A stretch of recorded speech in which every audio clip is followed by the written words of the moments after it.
Hey, how's it going, everybody? This is Arcade Tirade, a podcast that's all about video games. I'm Zuve. I'm Phantom Outlaw.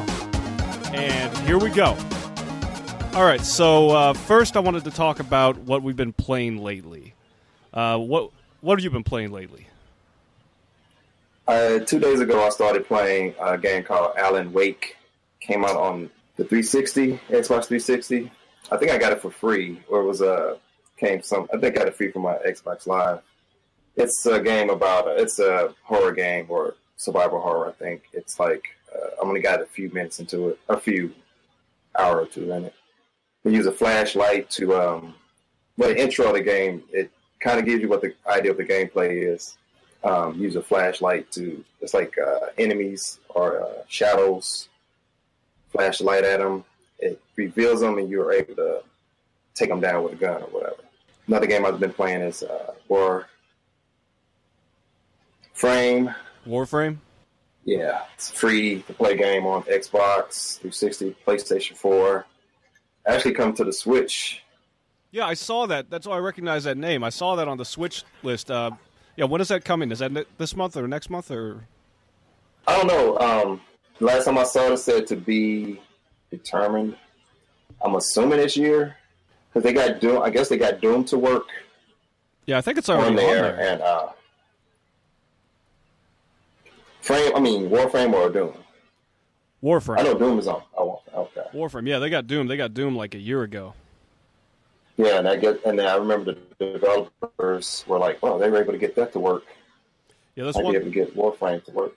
Yeah, that's one thing that's made me very happy about the Switch. It's the first time in probably 2 decades that Nintendo's actually getting third-party developers on board, like some real third-party games. Yeah.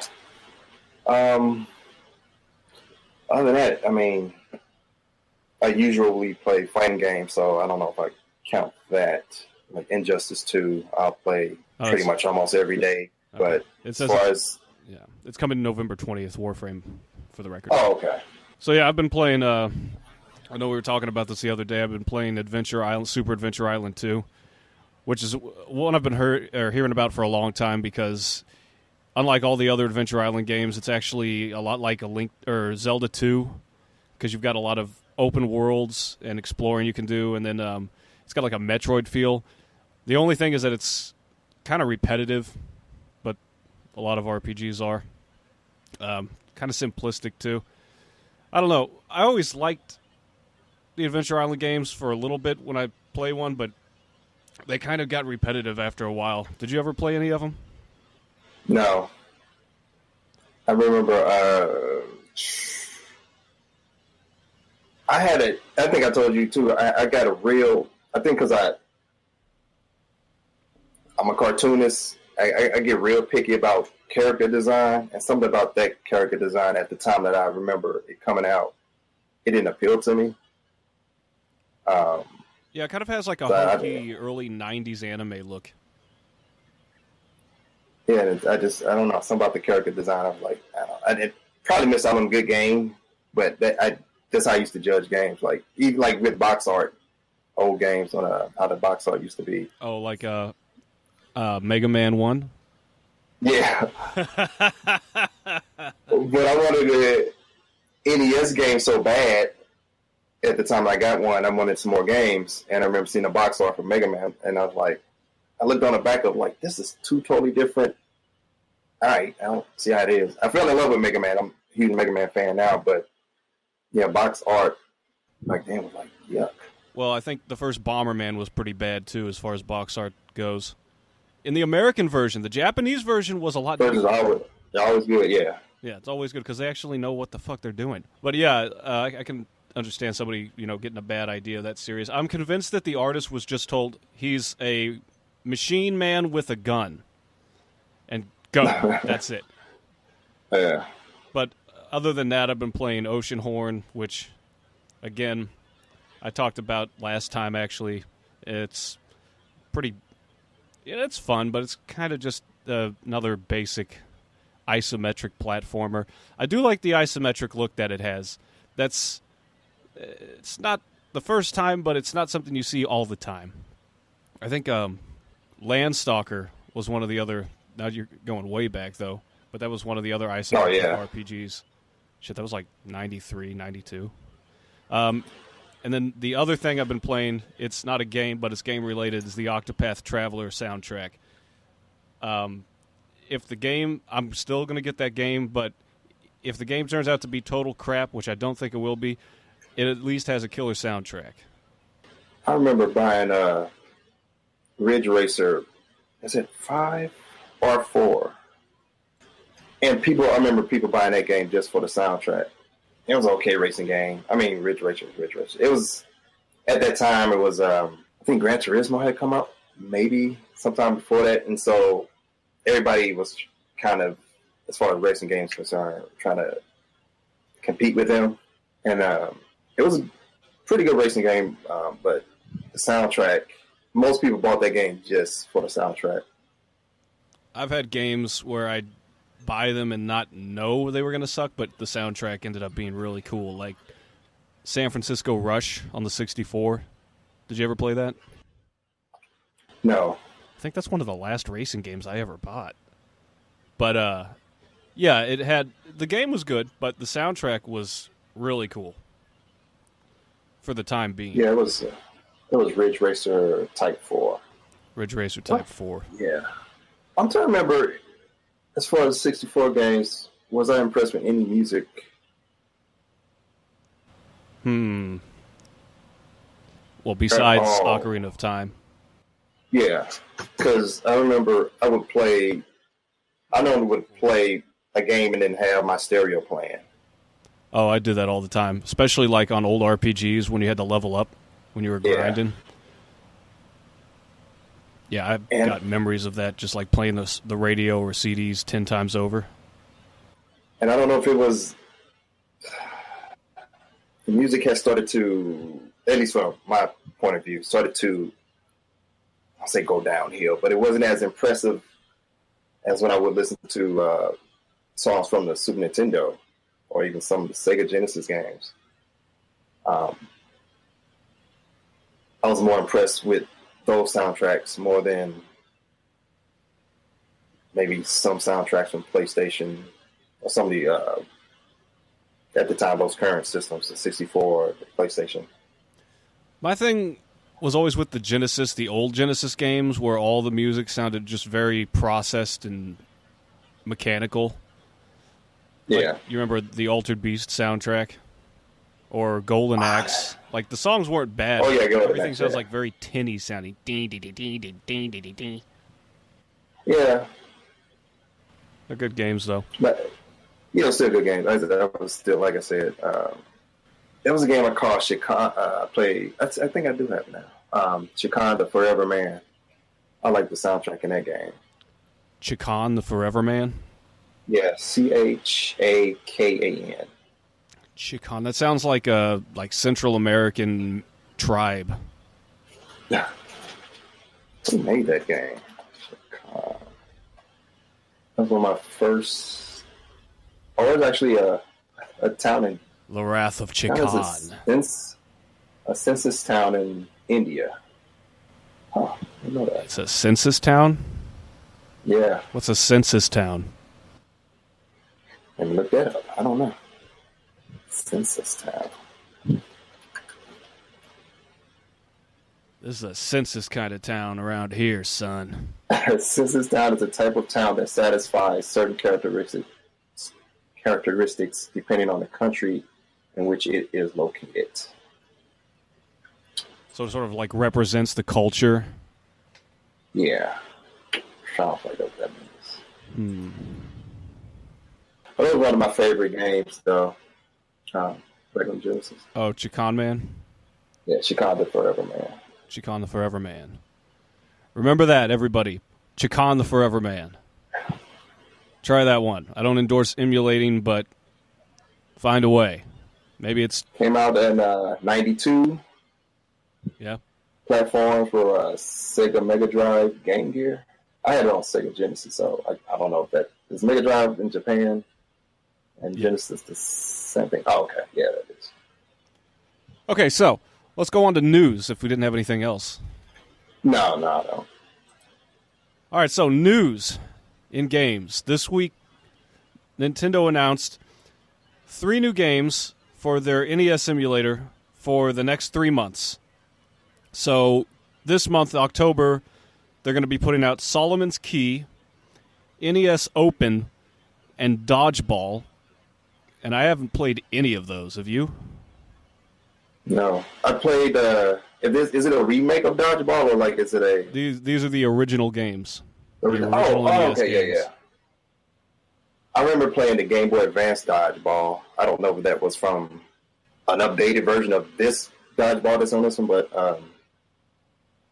no, I never played it 8-bit. I didn't even know they had. Some of these, I'm not sure if it is, but some of these are actually Japan exclusives that are being released here for the first time. Here. Oh, okay. So in November, they're going to have Metroid, Mighty Bomb Jack, and Twin B. And then in December, they're going to have Wario's Woods, Ninja Gaiden, and Adventures of Lolo. I still have those cartridges, though. I'm sorry, as far as Ninja Gaiden. Gaiden. I think I have all 3 still on my old NES. Yeah, that's another one that I missed on. Games are hard. I'm sure I've played it. Didn't they have one for the Genesis? That was Shinobi. That was Shinobi, okay. Are they similar? No. They're, other than their ninjas, no. Did you ever play Goemon? No. The Mystical Ninja? Goemon. Oh, no. Didn't have... I get the name mixed up. I forget it's... Yeah. I had... The little orange... The guy wearing the little orange gi. I may have rented... I rented a lot of... Is that Super Nintendo or... I rented more games than I've ever owned. I usually rent so many, too. NES, I may have rented a game, but I don't think... And 64, I think. Okay, I may have rented it, but I don't think I ever owned it. I remember playing it, and I can't remember much from it. It was 90. It was a big deal when Mystical Ninja 64 came out. Yeah. I think I ended up getting I have a look at my collection. I think I ended up getting that game on the 3DS. I think they had I don't know if it's from the 64 version. I have to look at it. But I had a 3DS. Ported one of those games onto the 3DS, if I'm not mistaken. Yeah, they remade so many on the 3DS and the DS. That was because they didn't have the virtual console back then. So according to Forbes, this Forbes article lists 7 video games coming out in October this year. First one just came out today, or this day as we're recording on October 5th, and that is Super Mario Party, which I understand the online's been disappointing. You can only play the 4-player games, right, or just the games? What I heard was the mini games. I remember at the Nintendo Direct, they was like, "Oh, it's online," and people assume, you'd be able to play Mario Party like you would if you were with people in the room, just online. And then I think news came out, you're going to play the mini games. So if anybody's familiar with how Mario Party works, you roll a dice. How does the game go? It's you roll something. You each get a turn. You roll, and then a game is selected from a rotating list where it's supposed to randomly land on one. But it's been so many. I haven't played Super Mario Party for so many Super Mario Parties ago, but I'm assuming those are still the rules. And so you go around the board like you would, and hit certain spots in the board. It activates a mini game, and I think that's all you get to play is the mini games online, not the actual full-on board game. You have to play that locally. Right. So if you understand how Mario Party is supposed to play for the full experience, you should be mad at Nintendo. Well, or not surprised like me.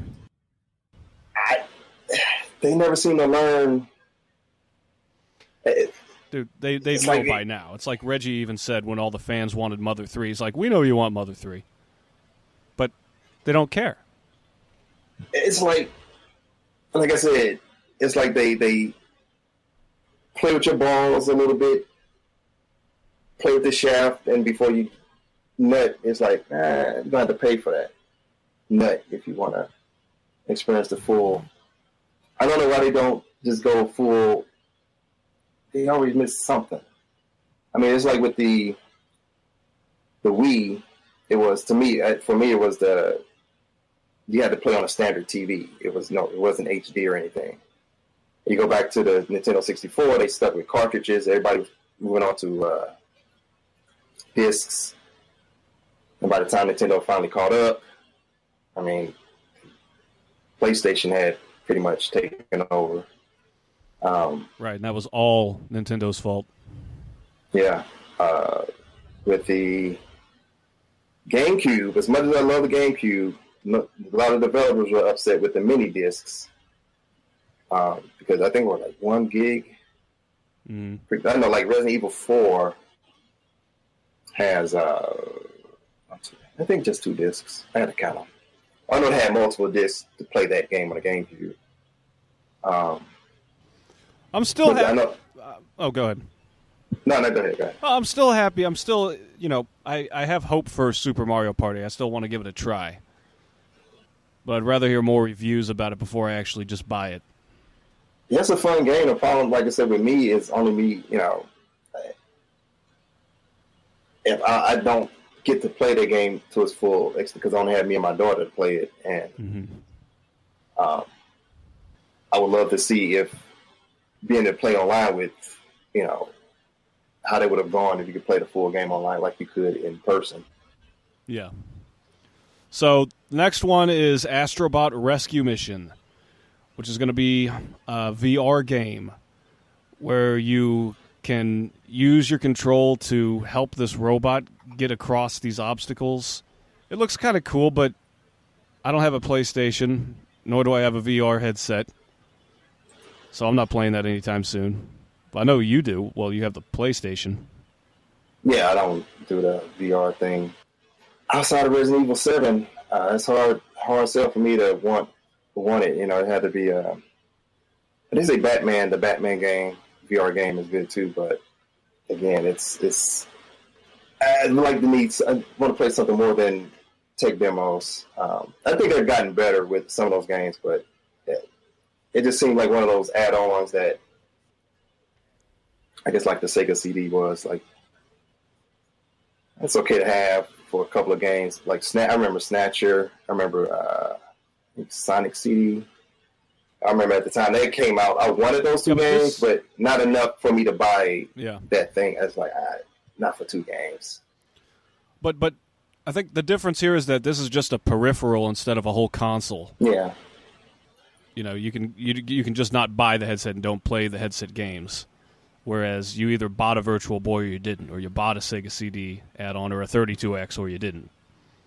Well, the 32X wasn't a system. Well, I know with Resident Evil 7, you can play both. There's 2 versions of the game, the VR version and the regular pad, and But I think the other games, I think you do need the headset itself to play those. I don't think they have 2 versions of each game like that. Right. So then we have, and you told me you were going to get. Oh, by the way, the Astrobot's already out. Oh, okay. For anybody interested. So next we have Forza Horizon 4 for Xbox One and PC, and I know you told me you're getting that one. Yes. So that's reminds me of Gran Turismo, especially in its heyday when it was like the most realistic looking shit out there. I remember when I was a teenager seeing the commercials and wondering for a second if that was a real shot or a digital game. But what's Forza Horizon 4 going to be about? I mean, besides racing. There's 2 versions to the Forza series. There's the standard, you race around the track kind of thing like Gran Turismo. Forza is more not like Outrun. Well, I'm trying to think of another game that compares to that, but it's more free roaming. You're not stuck on a track per se. They have certain missions where you can like rack up points. What game was like? I remember I watched the trailer. I saw some pretty absurd stuff going on, like fighter jets flying over you. Like I said, it's more free roaming in terms of where you can race and everything. You're not stuck on the track like with the regular Forza game. So is it like a sandbox in a sense? Not that free roam. I mean, you still have certain missions to you can, like when you're online, you can compete against other racers. Like I think they're bots. Like if you play a race, I know at least with Forza 3 they did Horizon 3 and 2. Like if you play it and I play it, and let's say you beat a certain time, if I play it live, I get to race your computer generated or the race that you did. Somehow I forgot how they. Oh yeah, it's like racing your Ghost. Yeah, but I think it's hard to describe unless you. But I just can tell you, it's like a free moment racing game. It says here it's the second highest reviewed game of 2018. The only one beating it is God of War. Oh, and it's also out. You get a better description. So pretty much, like I said, it's Forza Horizon, the series in general, but this one too is an open world racing game developed by Playground Games and published by Microsoft Studios. It was released on October 2nd, 2018 on Xbox One and Microsoft Windows after being announced at E3 in a conference. Playing the game, the way I'm describing it, it's not doing it justice at all, but I would say if you're not into games that you're stuck to a track, just going in circles, definitely get the Forza Horizon series. And it seemed to get better. I think I'm still playing Forza Horizon 2. Or do I have 3? I may have both. But they seem to get better with each version. To me, after playing this and Gran Turismo, I've pretty stuck on the Horizon series now.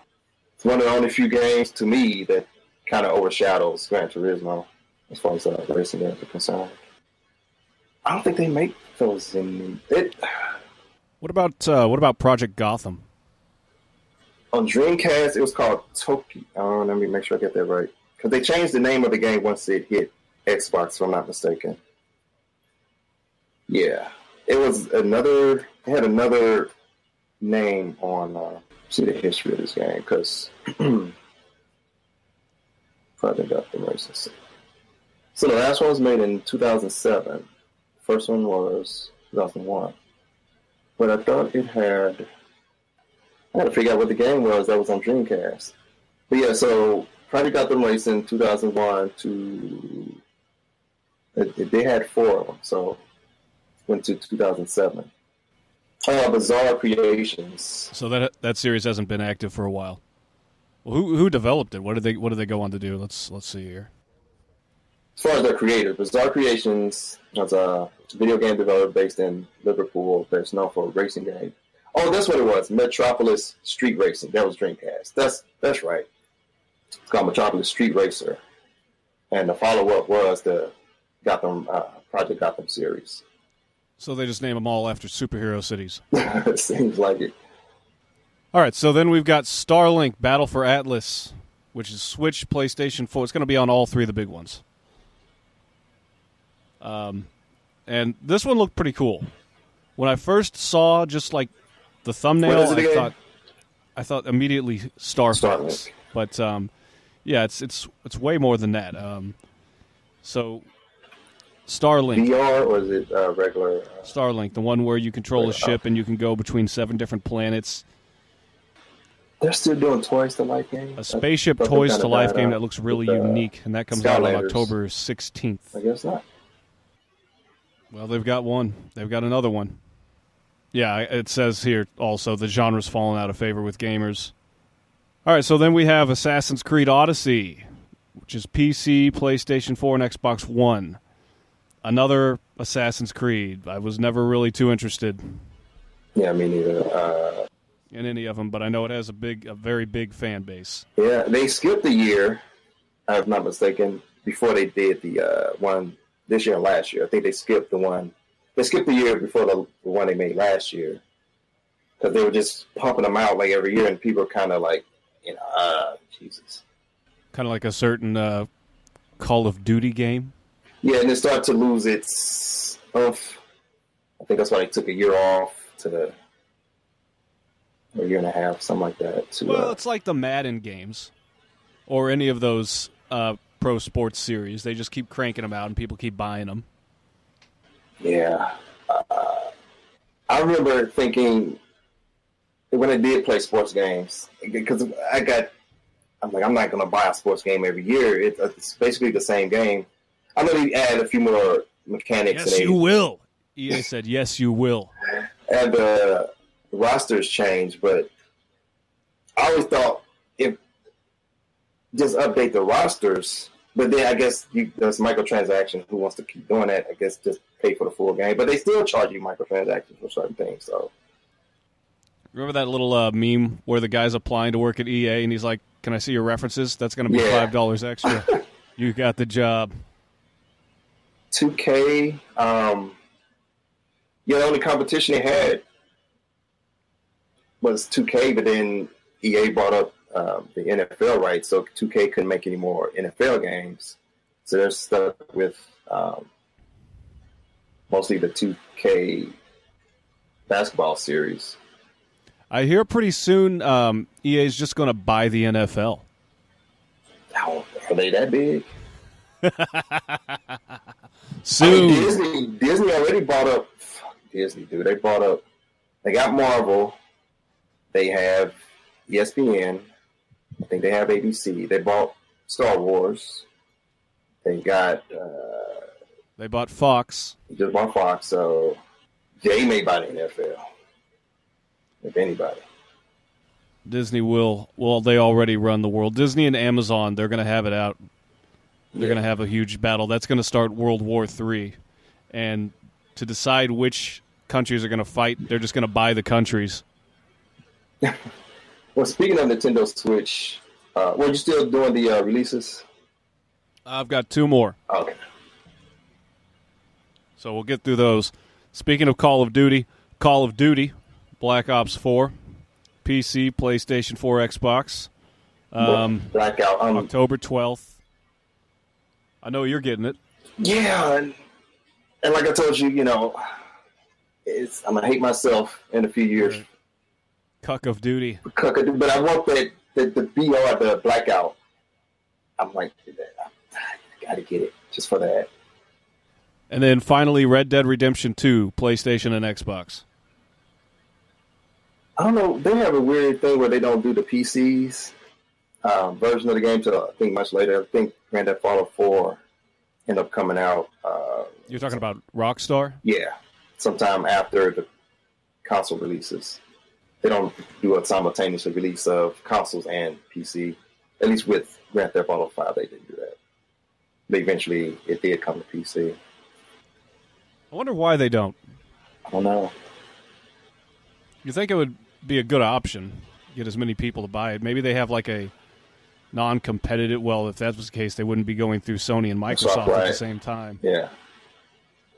I don't no idea. Have as a PC person, that question. So that's the list for October. What were you going to say about the Switch? Well, according to these VG charts, I don't know how. I kind of like them. I know some people kind of like,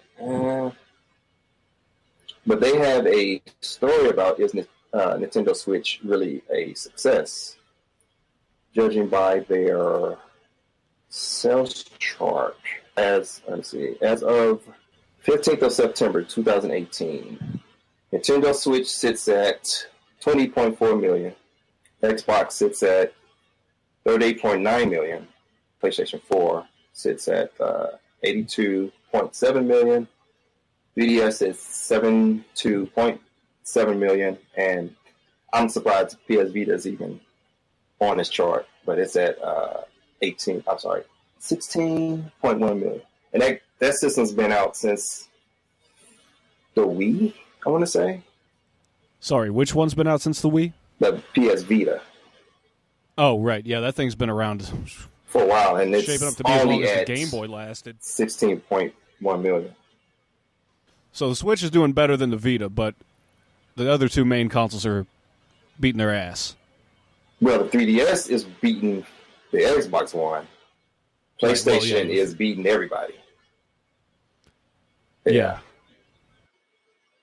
I don't hear as much news, and I go to a lot of outlets that don't just cover one console or one console maker. I hear the most about the Switch.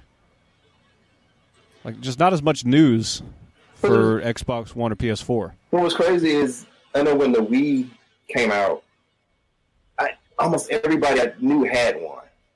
And then I look at the Switch, two people, you and, I won't say his name on air, but one other individual. Another friend that we know has a Switch. My little nephew, I think he wants one just to play Smash Brothers. But he's not really, I don't think the cool factor is with his age group with a Switch. So, I don't know. It's only been a year. How long has it been? A year and a few months with the Switch? The Switch came out, I want to say, the beginning of 2017? Yeah, I think March. It was it wasn't even during Christmas. It was Breath of the Wild came out last March. Right, so, yeah, so it had to come around that time. So, it's been a year and a few months now. Let's see. It says the Nintendo Switch was released. You're right, March 3rd, 2017. It's been a while.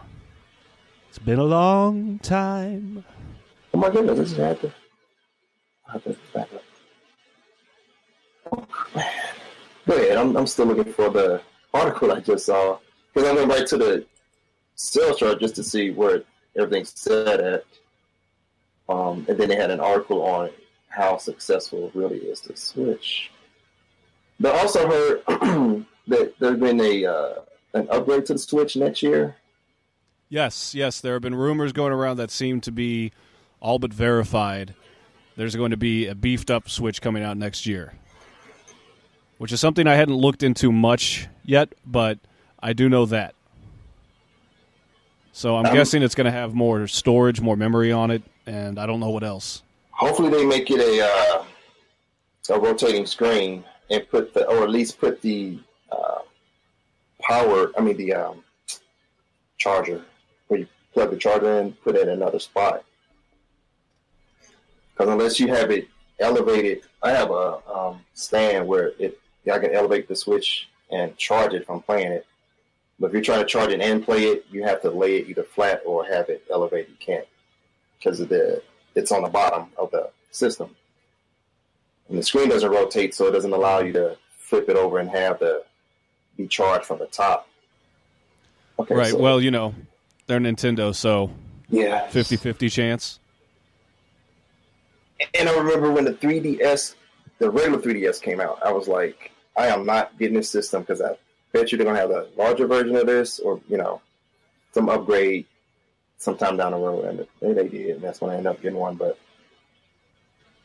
And what what's weird about them is that they were sort of, when the 3D craze with 3D TVs and stuff, they seem to be kind of with it, except nobody really cares for 3D. It's like at the point where Nintendo kind of wanted to catch up with everybody and be on, they picked 3D for the 3DS, and I remember the 3D TVs and all that stuff was out there. I was like 2000 when did the 3DS come out? Hey, those sales figures you were looking at, were those worldwide? Yes. Well, no. Yeah. Well, you can pick either between. Let me make sure it's world. Yeah, I think it was world. Okay, globally, yes. I'm sorry. Yeah, globally, yes. Then in the U.S., see if they got it that way. I'll make that the wrong thing. What was game sales? Oh, that's software chart. So yeah, globally. Yeah, that's what I'm looking at. Globally, that's what we're looking at. I see. Now, let me see. Now, I can't just go with that, because that's why I said I kind of like VG charts, but I know a lot of people kind of don't find it too accurate with some people. Is that propaganda? Is it a propaganda site? No, I don't think so. I normally just look at the game sales chart and then the system sales chart. I really don't read too much into the articles. I don't think they're as shitty as Polygon, but yeah, they get plenty of shit all the time. They're like the SJW arm of video game news. Yeah. I remember a time that wasn't the case. They just reported news and that was it. But this article came out September 27th, 2018. Nintendo Switch has been on the market for a full 18 months by now. The launch hype is gone and the dust has settled. So this is a good time to recap the console's achievement or lack thereof. While the general consensus is that Switch is selling well and successful, such a conclusion doesn't hold up under scrutiny. It's not all sunshine and rainbows in Nintendo land, and we have to be honest about it. Exhibit A. Nintendo is the successor to both the Wii U and 3DS, and it's selling slower than its predecessors. The latest hardware sales update on VG charts puts Switch's LTD total at 20.1 million units by September 1st, 2018. That's pretty much exactly 18 months after its launch on March 3rd, 2017. Through their respective first 18 months on the market, Wii U and 3DS combined for approximately 24.8 units, so almost 5 million more than Switch, according to VG charts. Exhibit B. Nintendo continues to make smartphone games, and their new CEO, Furukawa, F-U-R-U, Kawa, wants to grow that business. If Switch were truly successful, Nintendo would put their focus on their core business again. However, there's growing determination to shift away from it. And they cite usgamer.net for a mobile phone article. Exhibit C. Nintendo's stock price has dropped by approximately 25% since March 2018. Investors have been losing confidence in Nintendo for a while now. Switch is on a downward trajectory. Exhibit D. The 3DS was a better portable than the Switch is. Switch's battery life barely scrapes past the 3 hours mark if we are generous. The original 3DS battery life was around 5 hours. Exhibit E. Wii U had better third-party support than Switch. I don't know about that, but let's see what they mean by that. Wii U had Call of Duty, Assassin's Creed, Darksiders, Need for Speed, Madden, Tekken, Mass Effect, just to name a few. Switch has none of those, and it doesn't look like change anytime. That's kind of bullshit. I mean, these are the games that came out, I think, at the beginning of the Switch, but then, the Wii U, but then all those third parties left. Right, and Nintendo's just been picking up more third parties as they've gone on. Yeah, so, I mean, if you look at what they have now, it's way more than what... I don't get that part of this article, why they would say about third-party support. Well, Nintendo seems to be doing better than they were 5 years ago. Yeah. I think we can all agree on that. Exhibit G, the best Switch games... How many exhibits does this thing have? Huh? How many... I said, how many exhibits do they have? I want to go to H. Yeah. Exhibit G, the best Switch games are Nintendo games. I mean, yeah, they had the same issue with the Wii U. Where... When has that not been true? When was the last time that was not true? Back when they had Rare? Super Nintendo, yeah. I'd say Super Nintendo, maybe even Genesis. I'm sorry, 64. I thought the GameCube did okay. And then, I don't know the time in between with the third parties. I think third parties seem to stay around a little bit longer with it. I know Capcom was doing, like I said, Resident Evil 4, Resident Evil 1 remake, Resident Evil 0. They were a big player in the Switches. The GameCube kind of stand. And oh my God, the game with it was like Beautiful Joe. I think Beautiful Joe. Yeah. So they had some nice ass games on the GameCube. But as far as a lot of the games outside of Nintendo's are ports from other systems. Be it PlayStation or Xbox. And that was my issue with the Switch when it came out. I'm like, it's not as powerful as the other two systems, and if a company wants to invest any money into the Switch, they're going to have to make an exclusive game and hope that sells well on that one system. Yeah. Or have to port everything over. And that's why I didn't want the Switch to be like a port over system. Right. It'd be great for Nintendo for that to happen. But they've got to be able to support and give confidence to the third parties. One thing I remember back when the Switch was still in its first year, they had promised that there were going to be some third-party releases, but then those companies stepped forward and said, no, we haven't confirmed that yet. And people started getting pissed at Nintendo. I can't remember which games they were, but I want to say it was... I don't want to say for sure because I can't recall, but the point being that you don't make a promise that hasn't been backed up. Thought Nintendo would have learned that by now. No, they don't learn. But even they're not idiots. No, they're not. They're idiots when it comes to certain things, but stupid is as stupid does.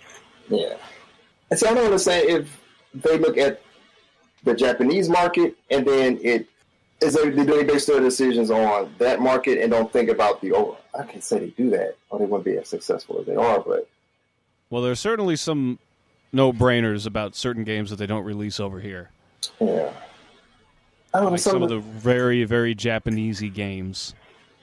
But since there's no region lock, that's no longer the case. You can get those now if you want. Right. So, according to this, I got one more exhibit after this one. So the irrefutable fact doesn't point toward a healthy software ecosystem. This is the best game on Nintendo games. According, quite the opposite, actually. It highlights that third parties aren't willing to invest in the platform, which is kind of what I said when I was thinking it's the less powerful system. If you're going to make anything exclusive to the Switch, you're going to have to hope that their game sells overall, or if it doesn't, the company is they're not going to be as eager to make anything on it exclusively. And then, like, when I look at it, there's a lot of ports from other games that's on it. I remember 2 or 3 years ago, 2013, 12, somewhere in there, there was a game called Dust. It's a very good game. I got it on Xbox 360. They just ported that over to the Switch. Now, I think that's a good game for people who never played the 360 version and maybe even heard of it. So I think some of the games they have on there that are games from almost 4 or 5 years ago, or 3 to... Yeah, like Skyrim. Yeah. And Minecraft. But then it's kind of like how many people are going to get a Switch version of the game they played already. Like I got Mega Man 11 on the Switch because I can carry that around. Certain games I feel like that's kind of Nintendo-ish. I'll get it on the Switch. Most of my games though I get on the PlayStation 4 or Xbox One. Right. Exhibit H, online multiplayer has been put behind a paywall on Switch. The history of paid online multiplayer on consoles is a history of console manufacturers who struggle to make a profit via honest business. Whether you take Sega, Microsoft, or Sony, it's always the same story. In conclusion, Nintendo Switch isn't the success it is believed to be by Nintendo's zealots. To be fair, the console isn't an outright failure, but overall Switch's performance in the marketplace has been rather middling, and no amount of Mario games is going to change that. End of article. Well, yeah, I mean, that's pretty much It seems like they're casting a slightly darker light on Nintendo than I think is necessarily going to be true. They're looking at like an ominous future, but I don't. They're making it sound like the console either is never going to do better than it is now, or it's just going to get worse. But I don't see that's necessarily true. They're never gonna sell as much as PlayStation 4, but it's at the least I can say that they're doing better than the Wii U. And let's not forget they've got, Nintendo as a whole, they have their handheld. I usually give something like this I say a 3 year. I think I haven't been even 2 full years yet. So I give them at least 2.5 years to see how much past 20 million they go to say how much better or worse. After the Wii, they haven't been able to go beyond that. I think Switch probably has, because when Breath of the Wild came out, and that was the starting point for the console, they had a pretty good run for a little while. Mm-hmm. And there were a lot of big announcements that were being made all the way up through the Christmas season of 2017. Now they're riding on the Christmas releases with Smash Brothers and the new version, which is supposed to come out next year, the new version of the Switch. They got the new Pokemon games that are coming out. I'm sure those are going to do pretty well. So I think they've got 1 or 2 more big winning streaks, at least compared by their standards. But I do kind of agree with some of these exhibits.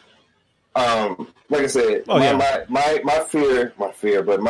concern was, yes, I know I'm going to get some fantastic Switch. I guess looking at why I even have a PlayStation 4, I got a PlayStation 4 because for the exclusives.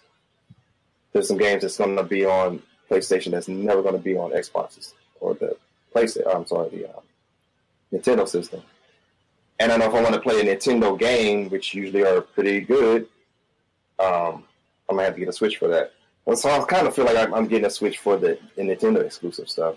So I'm not disappointed in the system, but I do wish there were third-party exclusives that I could kind of get why, games now are so expensive to make. They're not going to make a huge risk on a system that's kind of underpowered. Right. Which has been Nintendo's story for a long time. Yeah. And I'm not a big, it's a power thing, but I guess from a developer's, again, it's money thing. It's, if you put a lot of money to make an exclusive and it doesn't do as well as they would hope, I think they may be shy to do anything on a console exclusive. And again, if it's poured over what's already on the other systems to make money that way, I guess. Right.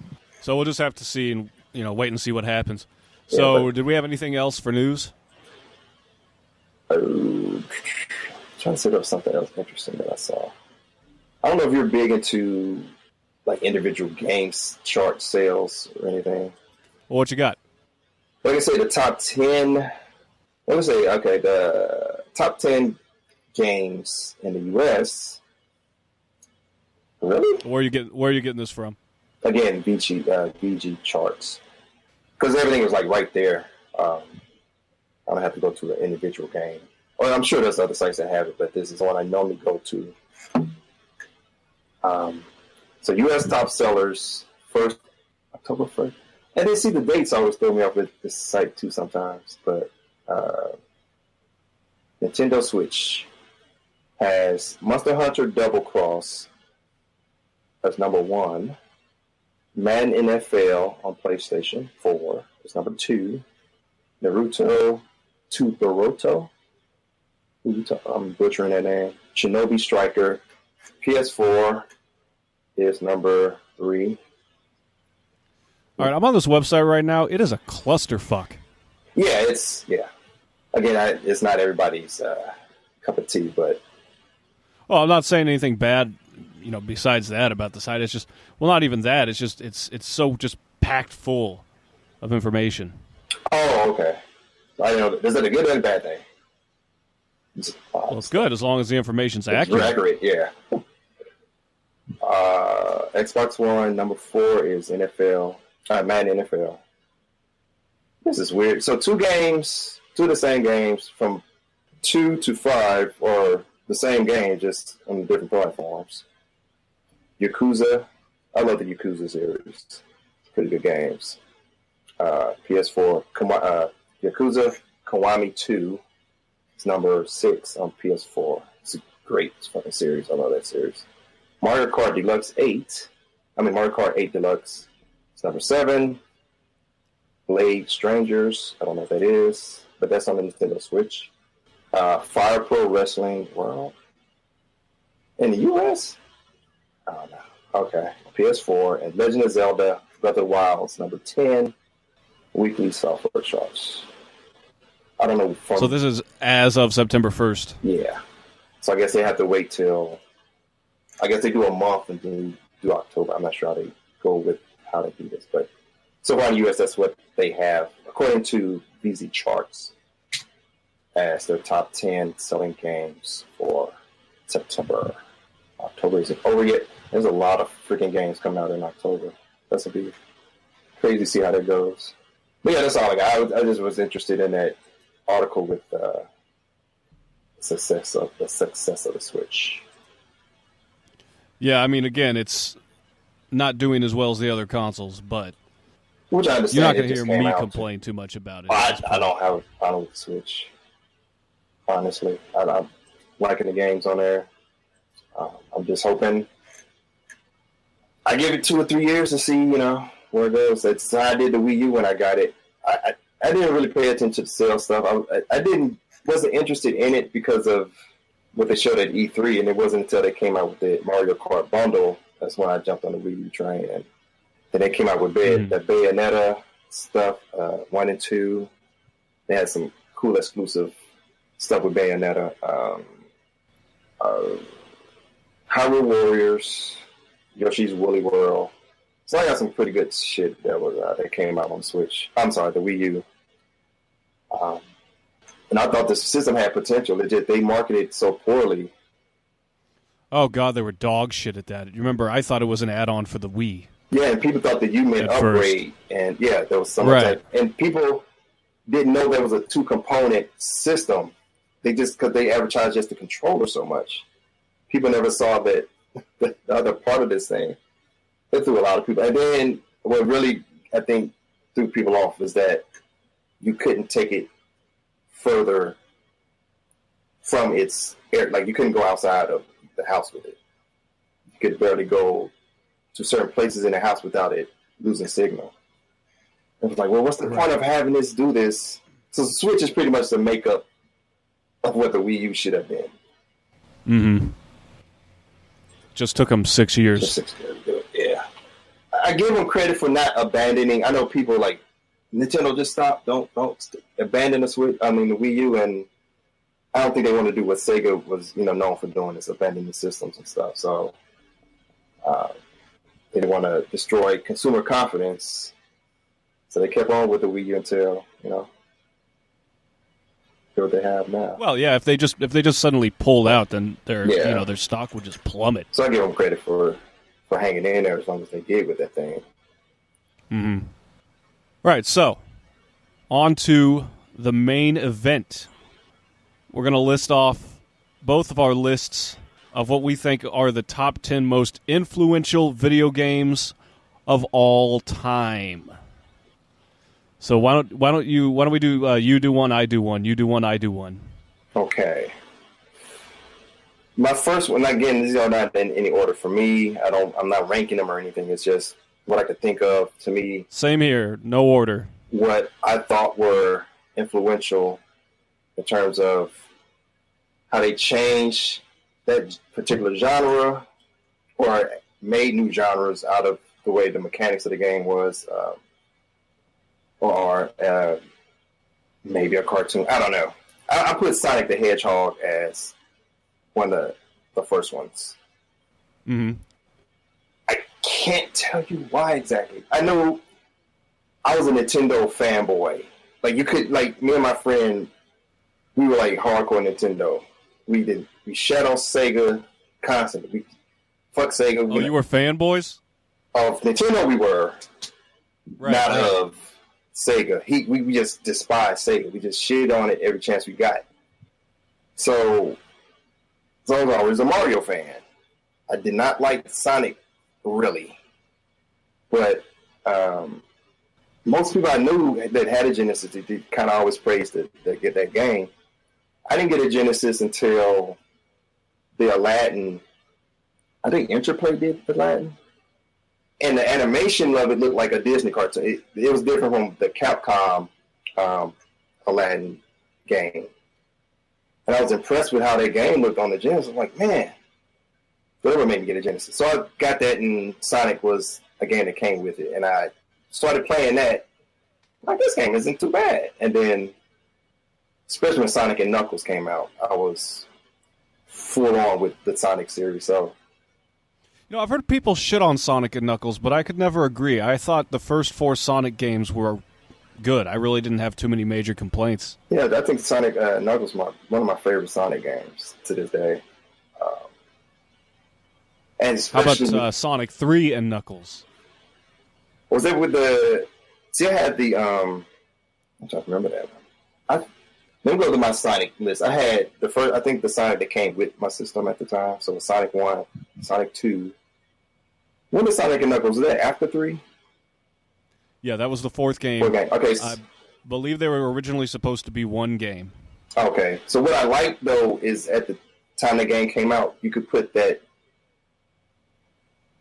first 3 Sonic games stick them on that game. I was like, oh damn, I can play Knuckles with the other one. So influence, what did it influence? A cartoon? I don't know.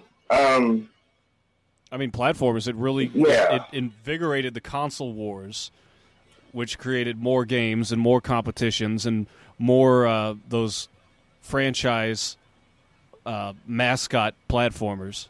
Yeah, so taking my personal like or dislike for it at the time or whatever, I've grown to like Sonic, but I think it is one of the most one of the influential games but that's one of the games that I think it was one of the ones that did that. That's a good choice. I went with GoldenEye. I almost picked Doom. And I still think that Doom really started the first-person shooter genre, but GoldenEye took it to a whole nother level. I mean, you try and play GoldenEye today, I can still play it and enjoy it. I'd rather play Perfect Dark between that one or the other one.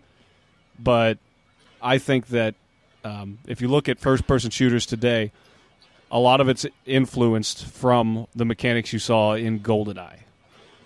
Halo and Call of Duty, I don't think we'd have games like that without GoldenEye. I don't think the mechanics, again, because before that, most of your first-person shooters were like Doom. Either Doom clones, like Redneck Rampage, Duke Nukem, and also... Can't leave out Wolfenstein. Wolfenstein. Wasn't Wolfenstein 3D before Doom, actually? That's what I'm trying to remember. I remember...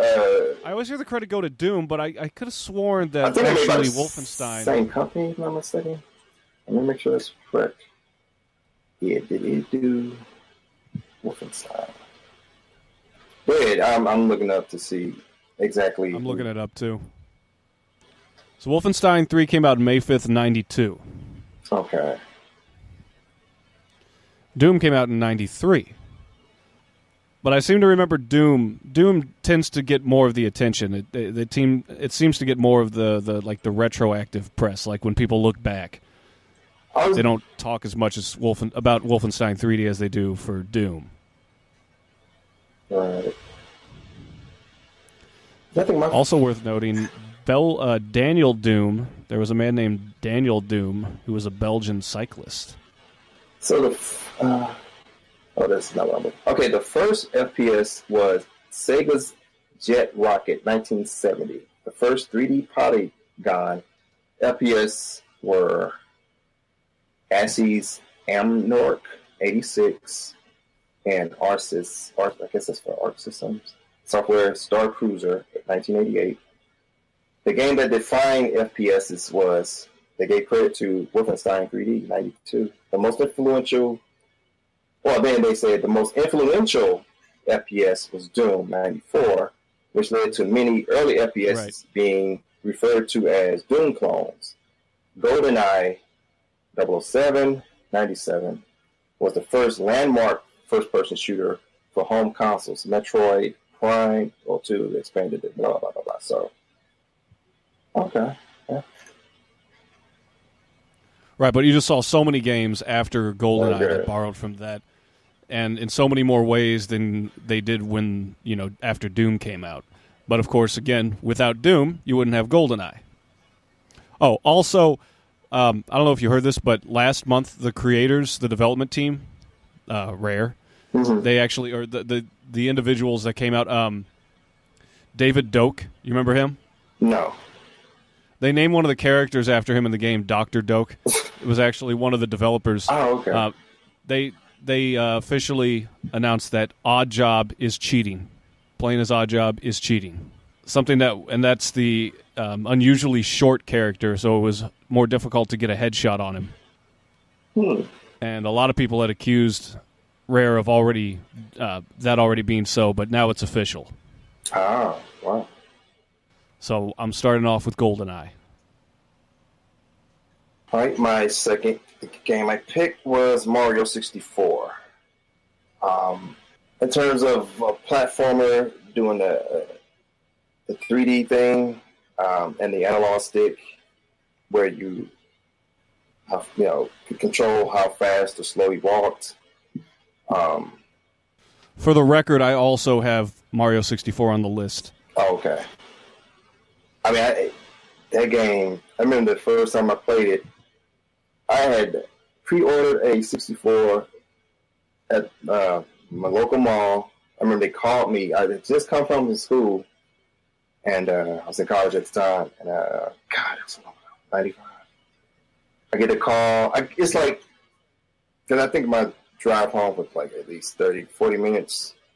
I get home right on time to get this phone call that your Nintendo 64 is here. So I get right back in my car, race up to the mall and go get it. And I played the hell out of that game. I remember I played for 6 hours in a row the first time I played it. Yeah, I'm sure I didn't sleep the night that I got that. Because I remember seeing it at Toys R Us for the first time, and then I got it on Christmas Eve, either Christmas Eve or Christmas night. And I remember I almost hyperventilated because of how excited I was. I got the 64 and Mario, and the next day I played it for 6 hours straight. It made 3D platformers acceptable. Yeah. Because there wasn't really anything as good up until that point. And it was also one of the first times that I had a game with mission-based quests. Because every level you go into, there were 7 different stars, and they'd give you a hint. Yeah, yeah. One of the complaints that people always had with it was the 3D camera. Oh, yeah, that's going to be with any game, any 3D platform. You're going to have a camera issue.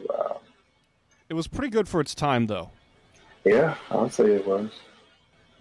And it's one of the 64 games. It's one of the games from that era that I can still play and not look at it and think, oh, my God, this thing is a dinosaur. Yeah, that was my first. I think it came packed in with my pre-order. I think they were still doing the game, console plus game. At least with Mario, I think they were still doing that.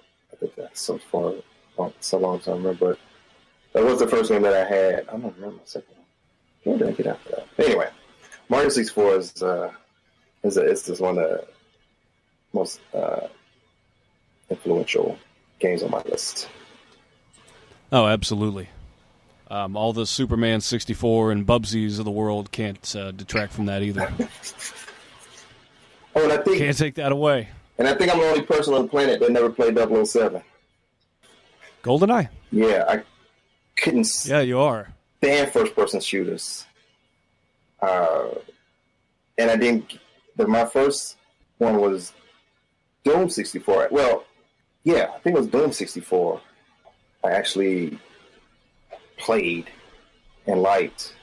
And I remember I had Doom for the PlayStation. I can't remember which one of the first two I had, but I think it was the very first one I got into. It's like, oh, it's not too bad. But yeah, I think I'm the only person on the planet that never played that game. Yeah. So my next one was I picked two different series because they were similar and they both had the same impact.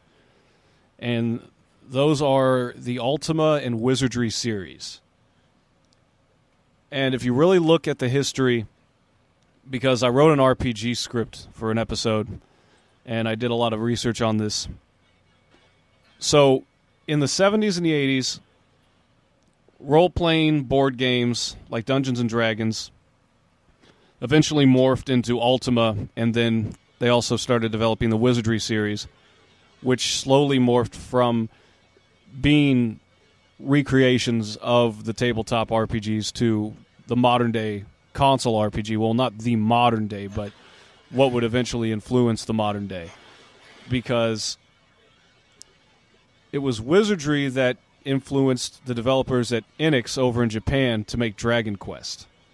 And then Square competed with them by making Final Fantasy, and that led to the JRPG craze of the 90s, and eventually returned back to the West with RPGs in the 2000s like Baldur's Gate, Neverwinter Nights, and WoW.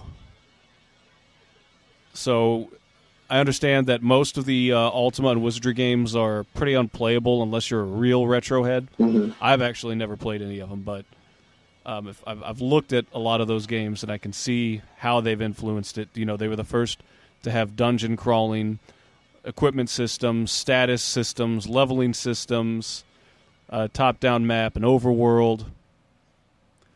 And if it wasn't for those games, we wouldn't have RPGs like we do today, or somebody else would have come along and did it. But it was Ultima and Wizardry that started it. I don't know. Did you ever play either of those? No, I have a game called Wizardry, if it's the same thing as I have an NES cartridge. Let me see if that's the same one. I might be getting the name wrong. Ultima, no, I didn't. I remember seeing it all. I know all those games, but never played. Yeah, Ultima for us was a spell in Final Fantasy. Okay, so I do have. So they did have an NES version of this game. I think I got that one. But I ended up getting that, like, I went to some shop that they were still selling retro NES cartridges. I ended up just picking that one up. Do you remember how it was? No, I think I didn't play it much. I had always thought to go back to it. Might get a chance to. I think I still have my copy of this game. So it was on Nintendo Entertainment System, personal computers, Wonder Swan Color, Commodore 64, 128, MSX2, Apple, and on and on and on. Wizardry was on those. The other one, I like I said, I remember seeing it in magazine Ultima. I used to see it all the time, but I never played. They had a Super Nintendo version of Wizardry. Yeah, well, they kept making them for a long time. Oh, okay. Same for Ultima. Ultima, yeah, I knew. I'm more familiar with Ultima, although I didn't play it. I mean, I played Wizardry, but Ultima seemed to be the one I used to hear a lot about more so. Yeah, Ultima tends to get more of the credit because they were first. Oh, okay. But it was, what's his name? That made Yuji Horii that made Dragon Quest. Wizardry was the game that influenced him more. Okay. So, what else you got? I have Metal Gear Solid. Kojima, Hideo Kojima, apparently the fucking Kojima, the Jesus of video games, the High Priest, the Lord of all. Oh, I remember when I first played that. It came out on the NES. I remember playing it. It was hard as hell to sneak. I remember. Yes, I was about to say it was hard as hell. And I just stopped playing it. I'm like, I can't get past the first dude. What the hell? How do you sneak past it? This is dumb. I didn't. Yeah, doesn't that suck? Sorry, but doesn't that suck? Like when you're young, there are these great games, but we're dumb and so we don't know what to do. Yeah. And we miss out for a long time. Yeah. I was the same way with Earthbound. I didn't understand the battle system, so I put it down for years. But yeah, so what was the legacy then for of Metal Gear? Obviously, it was quite a bit. Well, I remember before it even launched. I mean, it was every magazine was even before it came out. They just praising the shit out of it, and I think the games back then tend to live up to their hype. And when I used to get EGM or Game Players or God, I miss EGM. When I would read these, if it's something I would play, I would play with it. I would like, yeah. So it was this huge deal about Metal Gear before it came out, and I think because, if I'm not mistaken, Hideo did Snatchers. I remember Snatchers getting a lot of praise and Police Knots. Snatcher, the Sega CD game? Yeah. I actually ran across a copy of that on this Craigslist. This guy was selling a lot of games on Craigslist for like $25. He had no idea. To be fair, I didn't either, so not to make me look like a slime ball. But I found out because my buddy, he was always up to date with the price catalogs. And then I started telling him, guess what I got? And then he did. Yeah. So I get the game. It had sort of the way the camera was. It sort of had a kind of top down, but it wasn't. It depended on what part of the stages you were on. Yeah, I remember that. I remember the first part of the game because I did fuck around with a little bit of the first one. But yeah. Go ahead. But the stealth and the stuff they did with I think at the time the DualShock controller. I think that's when the DualShock controller came out. Somewhere around that time. But what the game did was use the rumble feature in that game. There's a part where you fight. God, I can't remember this dude's name. The things he did with the controller, the rumble for the game, and being able to sneak around and. Now, which one are we talking about? Metal Gear Solid. Okay, yeah, Solid. And when did that one come out? God, 95. September 3rd, 98. And this one, most people that I knew of started getting into PlayStation because of this game. This is one of the games that kind of set the world on fire at the time that it came out. Everybody that I knew that had a PlayStation had this game. And there was a lot of people I knew with a PlayStation, they had this damn game. I'm trying to think of the other stealth game that ended up being the only one of the other ones that competed really good with it. Think of it right now, but still on Metal Gear. And influenced, what influenced it? I think it just the way the game played, it was one of the at that time too. It was just they didn't cutscenes. The cutscenes, I think they used in-house cutscenes. I don't think they used CG or anything. Good story. It was like ahead of its time at the time that it came out. It was like nothing like that at the time it was out. I think it. I understand how big of a cult, how big of a franchise it is, but obviously I never got on the Metal Gear train. What is it about Metal Gear? That's one of those games you have to play to understand what and like I say, at the time too, the games now have kind of surpassed, but at the time that it was out, the play mechanics, the menu, the story, it had things in there that I think as a game, it was almost like I remember when we played, people like, man, this like feel like we're playing a movie. It was something about it that I have to say the gameplay more than anything. I think being able to sneak, you don't have to kill, the stealth play of it. And I don't think that was, I don't know any stealth games that were out at that time. But yeah, it definitely defined stealth. Yeah, it had the little quirky stuff, and like you can hide, sneak around in a box. Had a little. Yeah, that's always the gimmick, and it has that sound effect for when you're alerted. Yeah. It just did things you never saw in an action game at that time. They just pretty much revolutionized. I think this game did. Action games, especially stealth games, it's kind of revolutionized how people play games of this type. Kind of story that it had. It's one of those games you would just have to play to really get like what makes this game so good. I don't think enough words I can explain to say why this was like one of the best games I've ever played.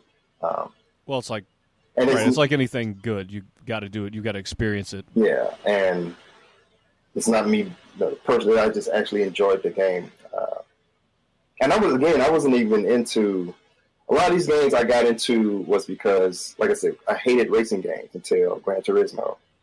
I hated first-person shooter games until Halo.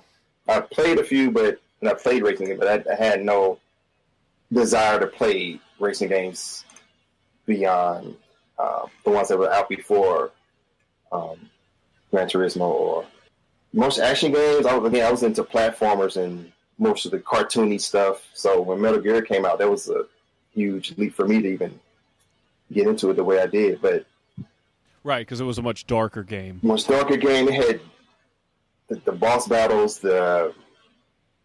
I've seen some of the bosses; those are ridiculous. Yeah, and just I can't praise the game enough. I can't.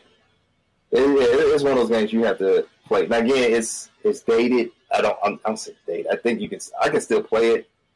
If you're looking for like one of those game retroactively play, I would say that would be a good one.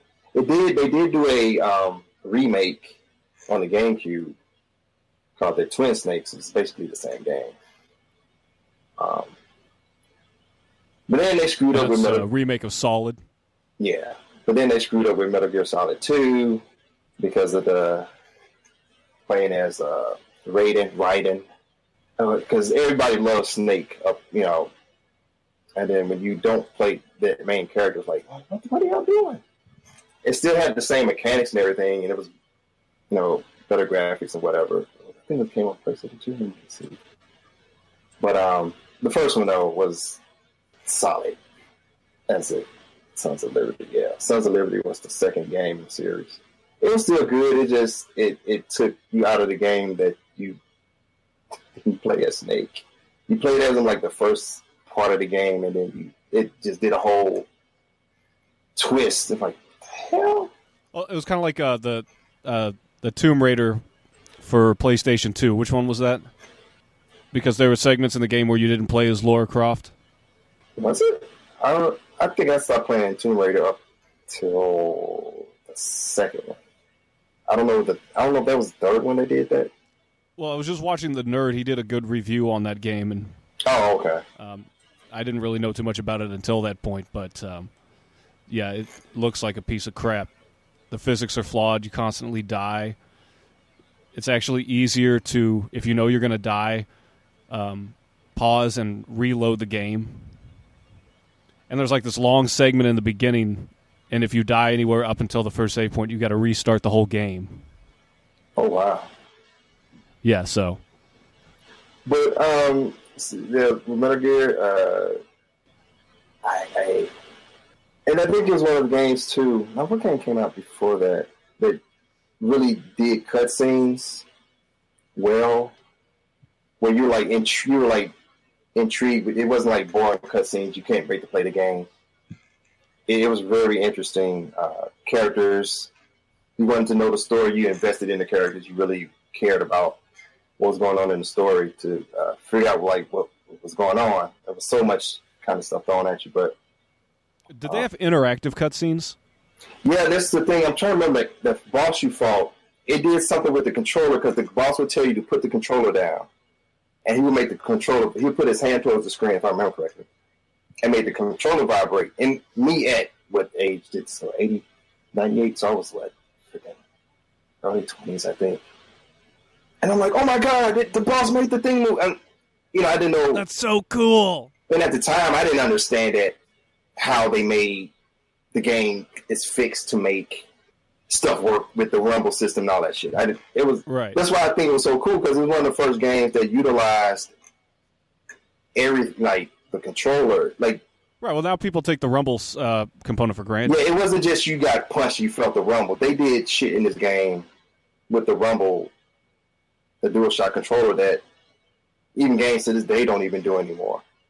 And they were one of the first to do stuff. And then there was parts of the cutscenes where you could control the camera. That was one of the first games I played that let you do that. They had a lot of little things that they just like that you never played or they never did in a game like that, or a game at all. So I think it sold 6 million copies. But it's one of the greatest and the most important games. And it helped popularize the stealth genre. So, and I'm trying to think of that other game that I thought was as good as that one. You go ahead and go to yours. I'll think of it when I. Well, that's going to be a tough act to follow, but my next one was SimCity. Huh. Developed by Will Wright, of course. SimCity has spawned multiple series, both within the Sim franchise and outside. So, of course, you have everything from SimCity 2000, 3000, The Sims, of course, and even stuff as ridiculous as SimCopter. Do you remember that? Yeah. But then also outside of Sid Meier's, you had Civilization, Roller Coaster Tycoon, Harvest Moon, and even to this day, Stardew Valley, although some people can argue that that's a different branch. But I still think that there's some credit due to SimCity for those games also. It was the first, unless I'm mistaken, it was the first God game. It started the God game series. Interesting fact, I almost said Sid Meier. He was Civilization. Will Wright, he started developing a different game. It was a combat game, and he said that he actually enjoyed designing the layouts more than the actual game, which gave him the idea to start SimCity. Oh, okay. I remember the first SimCity I had was when I was a kid, when my parents bought an HP with Windows 95, and SimCity came pre-installed on it.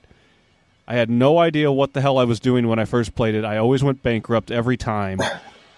I thought that every residential zone, every zone I thought was just like one building. I didn't realize that you had multiple. It was like a block. And so I would build like one residential zone. I'm like, okay, this is a house, and this is a house, and I'm going to build the roads around the house. I didn't understand how the power grid worked. I didn't understand crime, pollution. So I just kept putting in the funds code, which would give you an extra like $2,000 or $20,000. Mm-hmm. And if you do that for 3 times, then the game automatically creates a natural disaster. An earthquake, I believe, in the first one. Oh, okay. And then, of course, I dabbled with games that followed that, like The Sims, which grew to be bigger than any of us could ever imagine. And then, and I don't have the numbers on that, but I believe it's the most popular Sim franchise, The Sims. And also, a lot of people really liked the soundtrack for the game, which was an oddity. It was like a free jazz compilation. Still fun music, as I remember. But just the concept of building your own city however you want and having to deal with taxes and, the public, politics and all their concerns with your city, it kind of helped give you an idea, a basic idea, even though, it was drastically simplified, how things like that worked. And I was a terrible mayor, and I caused millions of deaths, but I had fun doing it. I don't know. Did you ever fuck with the Sim games? I don't know if Civilization counts. I play with that a little bit. The Sims, I actually have Sims 3 and 4. Not, the people game, not the world or the God game. But as far as SimCity, no. Never could get into those. Yeah, I mean, they're not as popular now, and especially the older ones, of course, because they're so more simplistic. I had SimCity 3000, I believe, for the PC a long time ago, and it was a lot more complex than what I was used to. So I never really got too far with it, but I understood, how somebody could enjoy it. As far as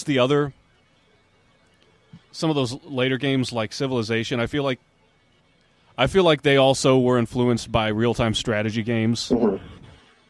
So I feel like that was like a cross-pollination of different styles coming together. Oh, okay. So that is my next choice on the list. And before I get to mine, I forgot to mention Konami was, the publisher for Metal Gear Solid. I know Konami is I don't know if they're on the level of hate as EA, but somehow they still make money with all the hate. It's weird. Well, they've turned into villains in the modern day for a lot of people. Yeah. And why exactly is that? Could be the business practice. I didn't know.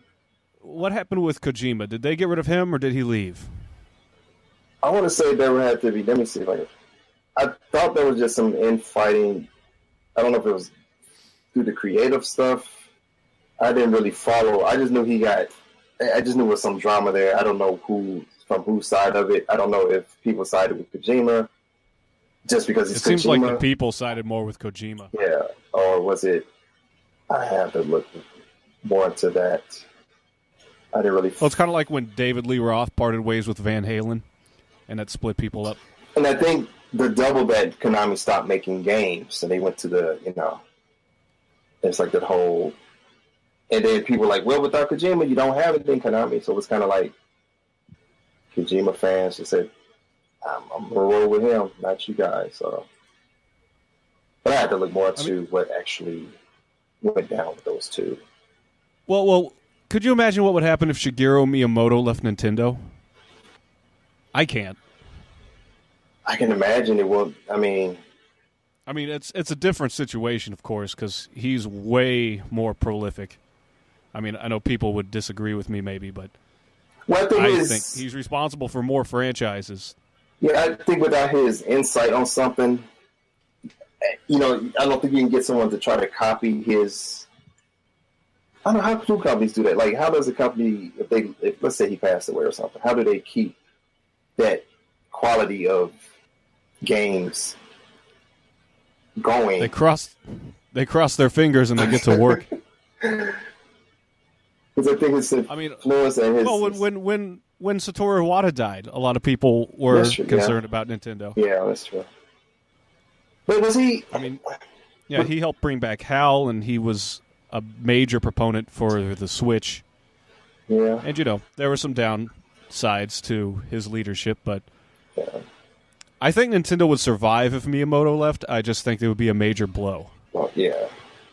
Splinter Cell was the other stealth game I was trying to think of.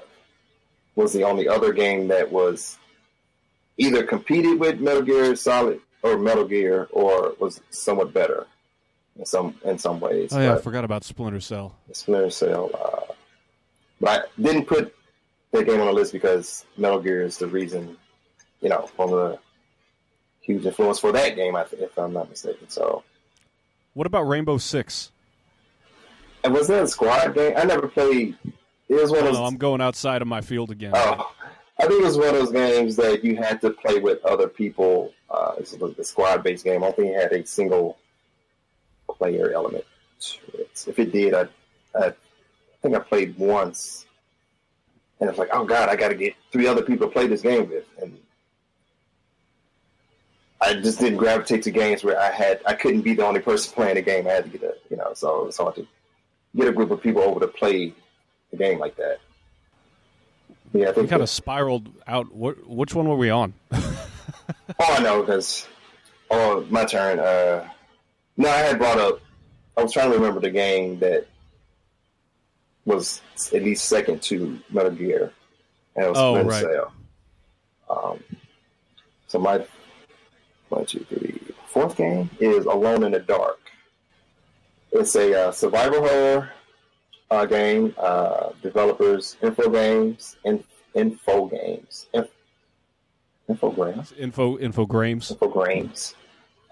It's Grames or Grams. I've never actually heard it spoken out loud, so I'm not sure. It's spelled info, then Grames. Yeah, I've always said Grames, but so this is a survival horror series originally developed by Infogrames, and one of the most private investigator Edward Cornby, who goes to investigate a haunted mansion or town full of undead creatures. The original story, based on the writings of H.P. Lovecraft, although later games in the series drew inspiration from other sources, including Voodoo, the Wild West, and works of H.R. Geiger. 6 installments of the series have been created with various themes and locations. 2 comic books and films were based upon the games. I put this as one of the games because it kind of influenced Resident Evil, which kind of took over the survival horror genre as like the de facto. Like if you mention survival horror, people would probably go Resident Evil over even maybe even Silent Hill or Alone in the Dark. And I almost put Resident Evil on my list, and then you'd mention Alone in the Dark, and I just decided to leave it alone because that was more of your specialty. Yeah. So to be honest, I think I played maybe one of the later versions of Alone in the Dark, and I didn't even know. I always thought Resident Evil was the very first one, but it wasn't. Alone in the Dark was the very first survival horror, at least from what I understand. At least one of the first before Resident Evil made it this big thing. But before then, it's weird. Like you have something that came out first, and someone else takes that idea and does something different with it. It's kind of like the GoBots and the Transformers. You ask somebody, what the hell is a GoBot? They know the Transformers, but the GoBots actually came out before the Transformers. But it's one of those things where it's usually weird how something is better than the first thing that came out. That's not always the case. Usually the first thing. It's not always, but I think one of the best examples is the light bulb. You know, everybody gives the credit to Edison, but he just improved it. Yeah, right.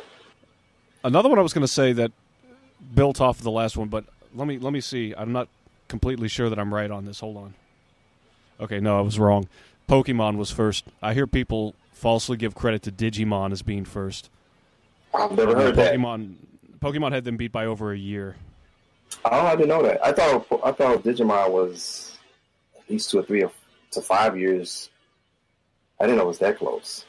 Well, it says Pokemon Red and Green first came out for the Game Boy on February 27th of 96, but the first Digimon product, which was a virtual pet, or rather it was called Digimon Virtual Pet, I don't know if it was actually like a Tamagotchi, but that debuted in Japan June 26th in 97, so over a year later. Oh, okay. So I'm an idiot, but regardless. Yeah, but there have been plenty of different titles or inventions that piggybacked off of what came first. And got blown up, it got more popular than the original idea. So Alone in the Dark came out in 92 for a ton of fucking platforms. MS, yeah, I was looking at that list. It's about everything. PC 90, FM Town, that 3DO. Well, Jesus Christ. I think what you're looking at right there is all the consoles that... Are you looking at the series or the first game? I think it's all by series. I'm assuming these are all by series. Yeah, I saw that too. If you actually go to the first game, it has a list. It's a little bit smaller, but it still has a good number of platforms. A classic Mac OS. The 3D... One day we got to talk about consoles that came and went. Because I remember the 3DO came out. That shit was... I forgot what the price tag was on that bitch. I'm like, nah, I'm good. Pico, okay, none. Sega Saturn, PlayStation, Windows, Game Boy Color had the game. Dreamcast, again, there's probably different sequel or something.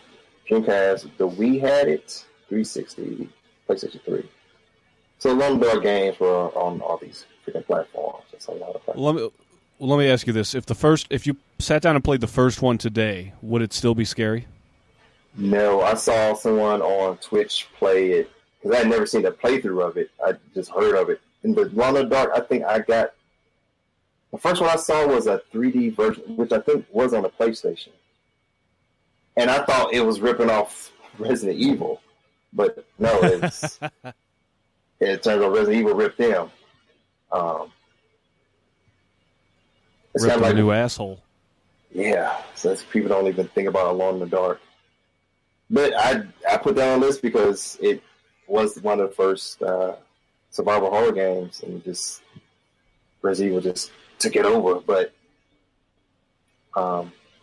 do you think we'd have The Last of Us without Alone in the Dark? I don't think so. I don't know. I think. Well, we certainly wouldn't have Resident Evil. I would say maybe based on the idea of a zombie game. I think something would have come out of that at some point. Well, yeah, like regardless. Right, that goes to the whole idea that if somebody hadn't invented it, somebody else would have. Yeah. But the fact remains that it was Alone in the Dark. Yeah, only based on someone taking the idea of a monster or a creature or something and making a game out of it. And I think eventually a survival horror game would have come out of that. Because we have zombies, and somebody would have made some zombie game and figured out how to do something with that. But Alone in the Dark. I'm kind of glad the zombie craze has died out. That lasted a long freaking time. Yeah, it did. But I thought the vampire and werewolf shit overstayed their welcome too. Yeah. Thanks, Twilight. Yeah, they fucked that vampire whole. Oh. They just. You remember? Did you ever see the T-shirt where Bela Lugosi's holding the severed head of what's his name, Edward, the main vampire from Twilight? And it says Lugosi says the sparkles end here. My favorite, because I'm a fanboy of the series, is the G1 Transformers. Is Megatron holding the head of Michael Bay's Megatron. That was one of the coolest pictures I've ever seen. With the G1 Megatron holding his head. OG Megatron. So yeah, that's my fourth. Again, no order. I just thought of them, but that's one of the influential games, I think. So my next one, and this is going to be to no one's surprise, and yes, it's another Mario series game, the original Super Mario Brothers. I don't think too much really needs to be said, but I'm going to do it anyway. Okay. So to me, this just established platforming. This is platforming 101. I mean, what did you have? What was a strong platformer out before Super Mario Brothers? Alex Kidd?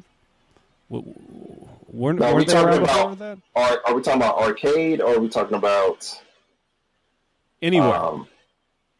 Because I grew up in the late 70s, early 80s. I mean, you had Pitfall. Yeah. I believe that was the first expansive platformer. And I remember before Mario Brothers, there was the, I think it was just Mario Brothers. Yeah, Donkey Kong, of course. Right. You had Donkey Kong and Mario Brothers, but those were both like closed level, more about competition. Right. So, what was that? You had full worlds with backdrops. Well, go ahead. Yeah, you're right. I'm trying to think in arcade, was there a game where it wasn't like a single screen or just a stage and then it was when I said was it a continuously where you can warp to other stages? That was 85 when 84, 85 when these games came out. So, jeez, I don't think so. I don't want to get too far off subject. Let me say a couple more things about Super Mario Brothers. Then we can kind of ramble on that. Okay. But yeah, again, it set the standard for platform games. You had all the Mario games after that, and then you never would have had Sonic the Hedgehog if you hadn't had such a successful franchise as Mario to compete against. And that launched Mario into being the figurehead of Nintendo, which lasts to this day. I believe, based on the survey that you look at, just as many, if not more, kids worldwide recognize Mario more often than Mickey Mouse. And again, I could make an argument for Sonic, but he wouldn't exist without Mario. Now, there was an article, it was either EGM or one is it, Game Magazine back in the day. They had a poll for either the coolest character or the most famous. I think it was one of the two, between Mario and Sonic.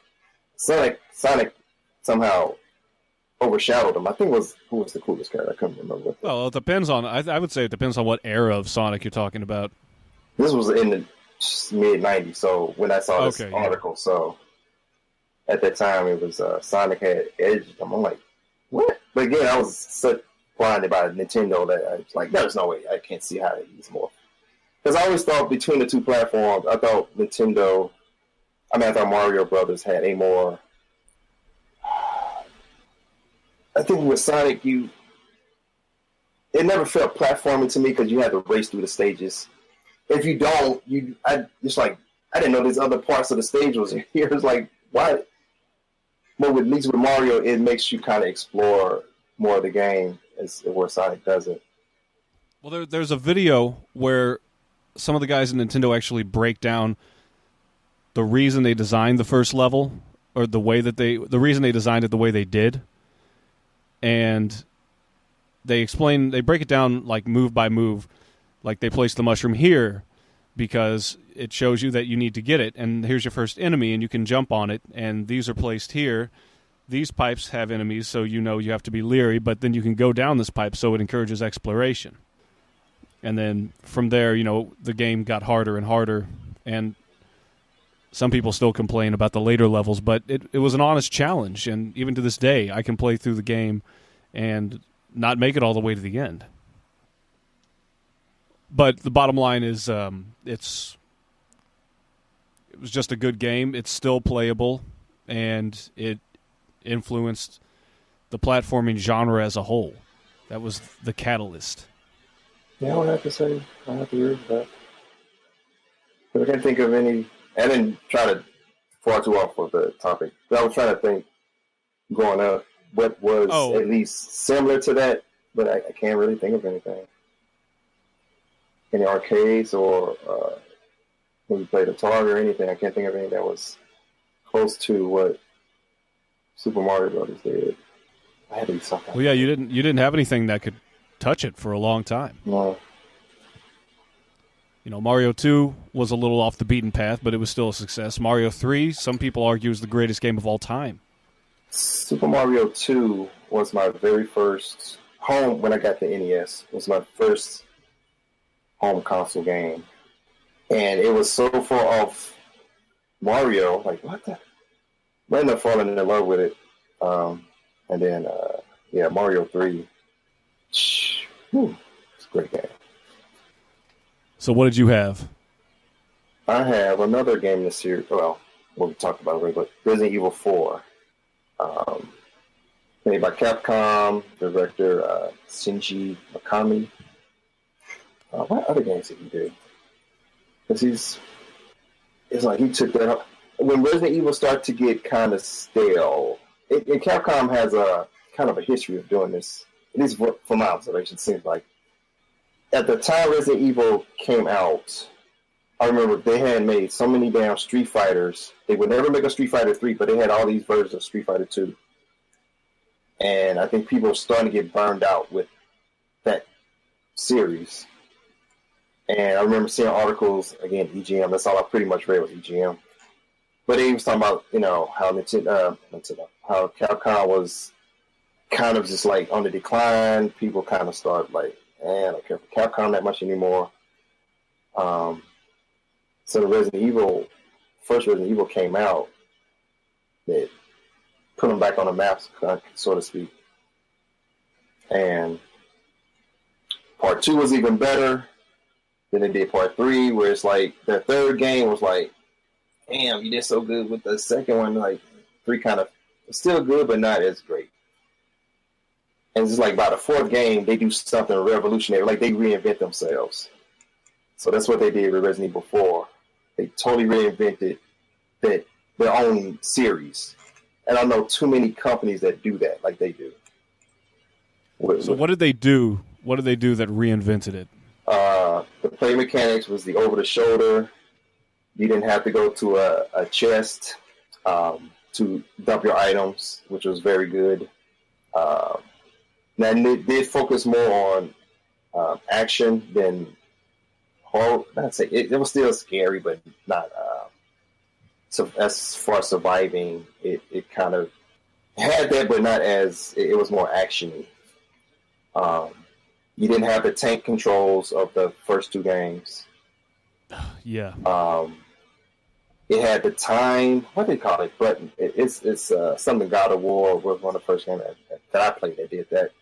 They had the time, the button. I think it's a mechanic they call it. Time attack. You're talking about the interactive cutscenes. No, not the cutscenes.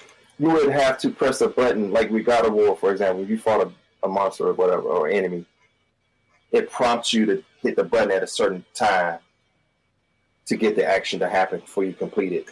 Resident Evil 4 has parts of the game where, like, if the enemies drop a boulder on you, have to keep pressing the A or whatever button.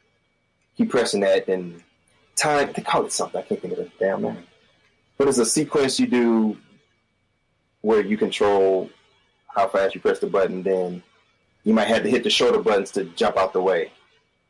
It would have certain parts of the game that did that. I have to think of the name of it. But anyway, it had that little mechanic in it. And it didn't overdo it, thank goodness. Most of the game you controlled yourself most of the time. The whole over-the-shoulder, they didn't want to go full first person, but it was like you still see your character.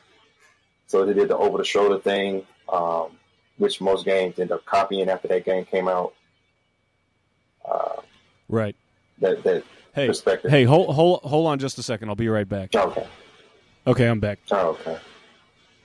All right, so where was I? Resident Evil 4. So, yeah, you were talking about what made it unique.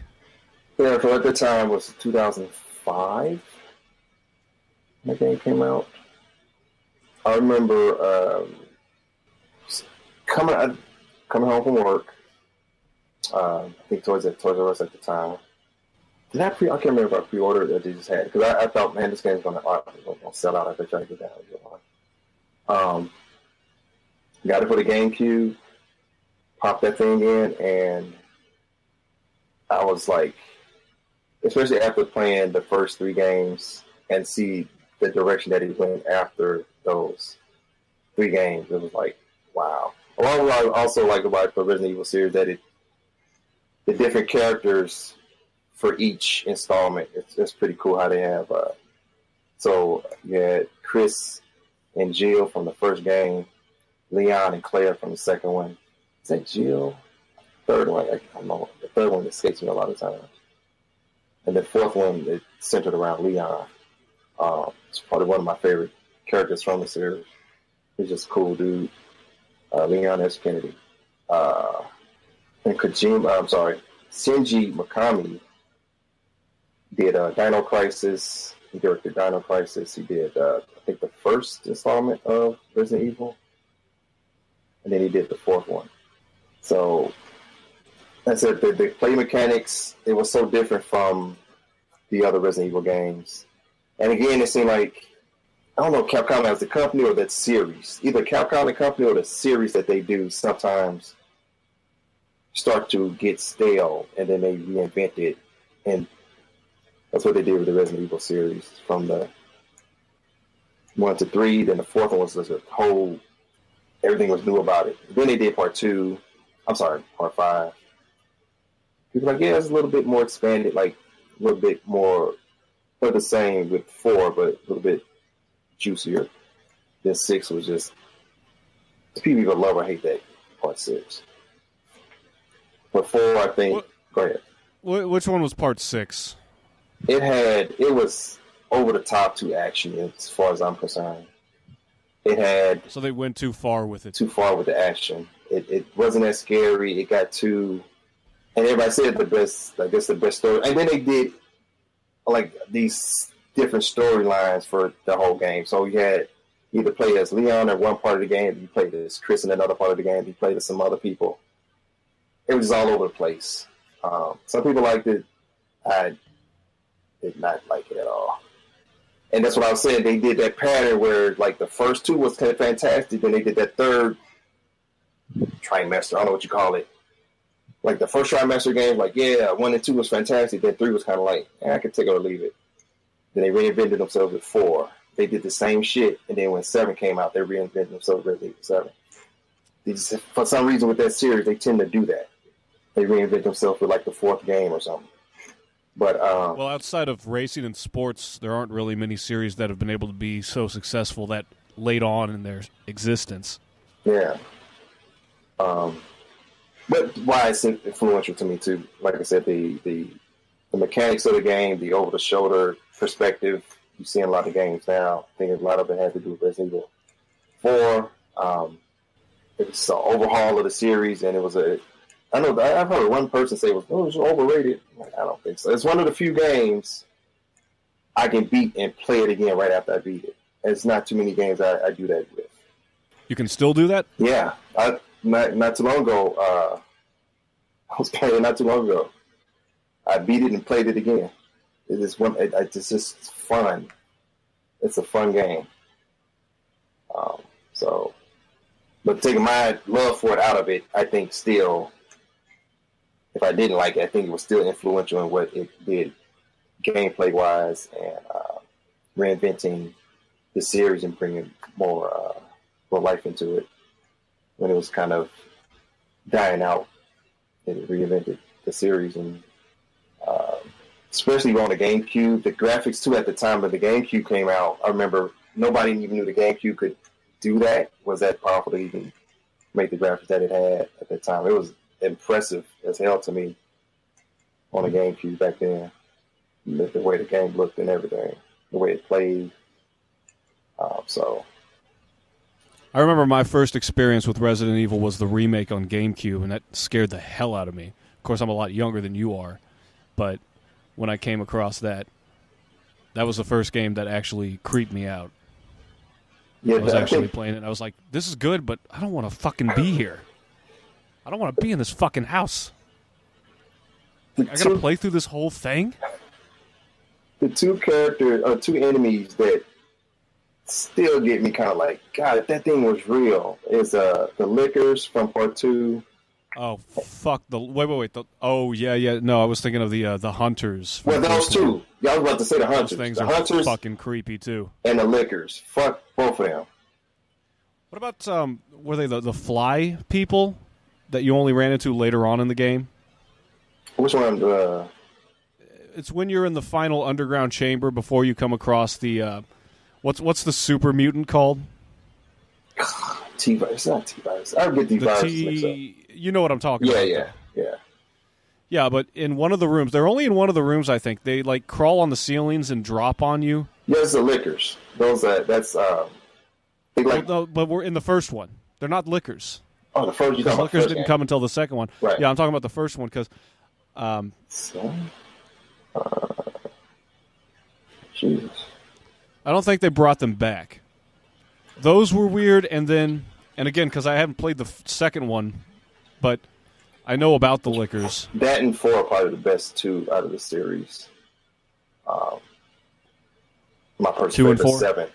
I put 7 to Resident Evil 2, 4, and 7. Out of all the Resident Evils, and even the side Resident Evil games, that's the 3 top ones to fuck with. What did you think of Veronica? I forget Veronica. That was great. I liked Veronica too. That was on Game Pass. I thought it was a good one. Yeah, again, it's not a series I've played much, but I've got a lot of respect for. How did I forget? Yeah, that was a good one too. I still like 5 because it's an extension of 4, a little bit more.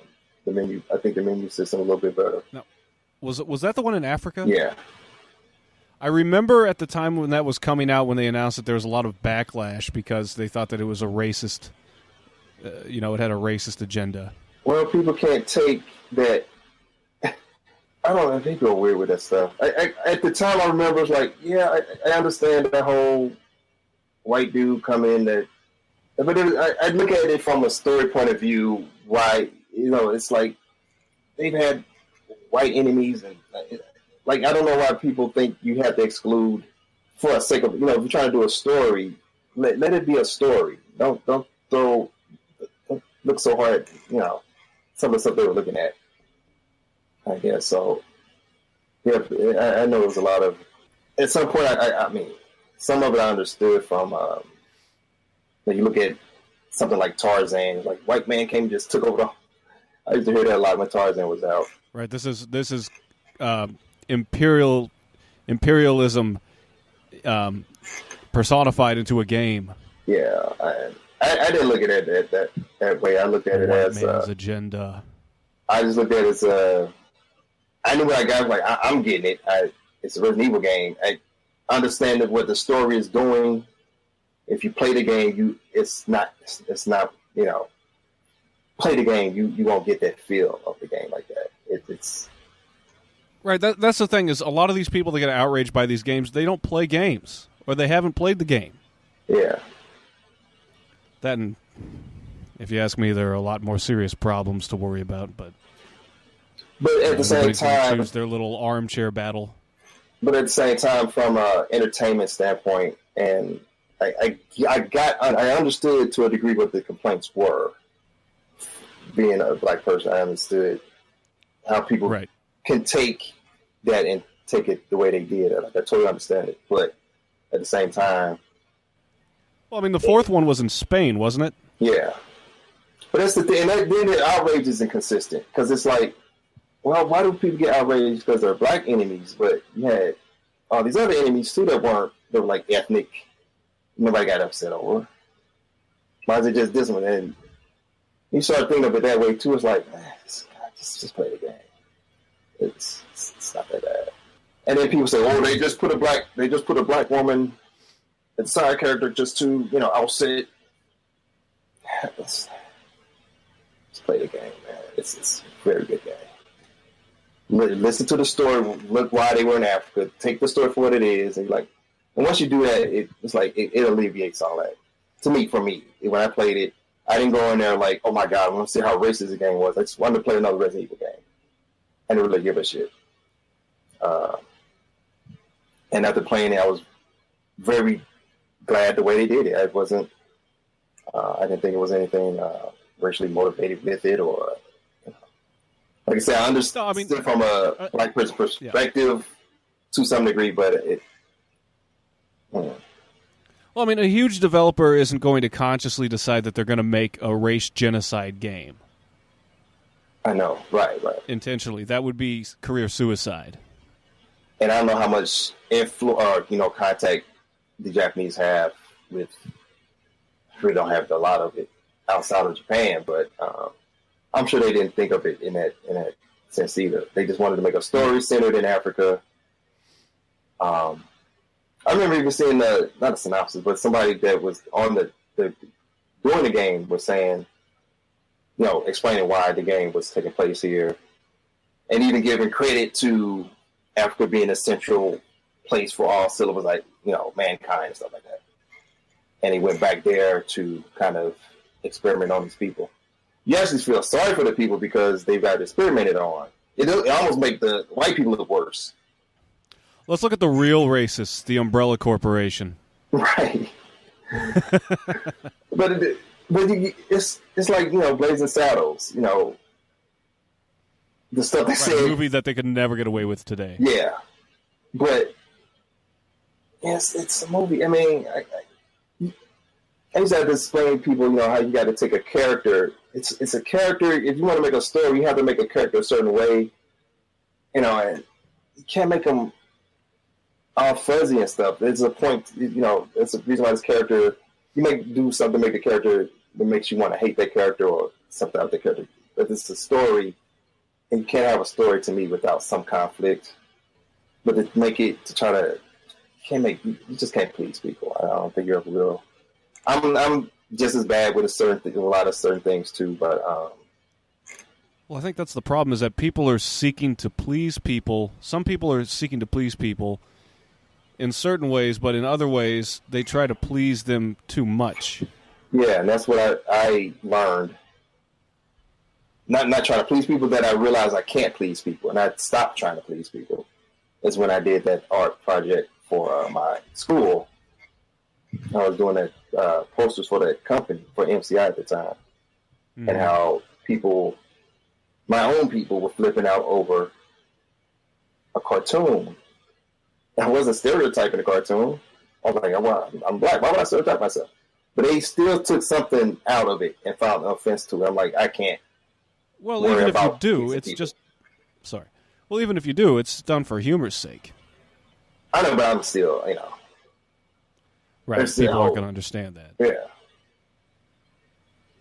And even I, like I said, I do have some sympathy for, if I look at how, I look at old movies and you see the Step and Fetch It character where they, some cartoons even make black people look like people. So I get that, how they, of course I'm not going to do that. But at the same time, I gotta, I just made a dude with a phone, happened to be black. I'm black. He had a suit on and he had a tie. He was a business person. But I had to make something comical out of the point of what I was doing with the thing. I was going to make it somebody found offense to it. A guy yelling at a phone that was yelling back at him with arms. I was like, the phone has arms and a mouth, and you took this seriously. And so I'm making black people angry. It would make people are looking to no sense if you had a problems. smile on his face. It's like you don't get it's very similar to what Bill Burr was doing when he was on stage. You don't know a character from with who? Who? You know when Bill Burr did his stand up and the black dude got mad. He was when he was imitating his grandma. Yeah. And he was like, dude, you don't know I'm doing a character? I'm not racist. His wife is black. It's like, I'm not racist, I'm doing a character. You don't know the difference between a character and a... But, yeah. He was really obsessive about stuff, man. But... Yeah. Well, you got anything else on Resident Evil 4? No. Just that is. Okay, well, I'm gonna... My next entry is a lot more lighthearted and... Well, it is actually political in a way, but my next pick was Tetris. How did that get political? The colors? What's that? Commies? No, the colors makes it controversial. Oh, yeah, there's not enough color representation in Tetris.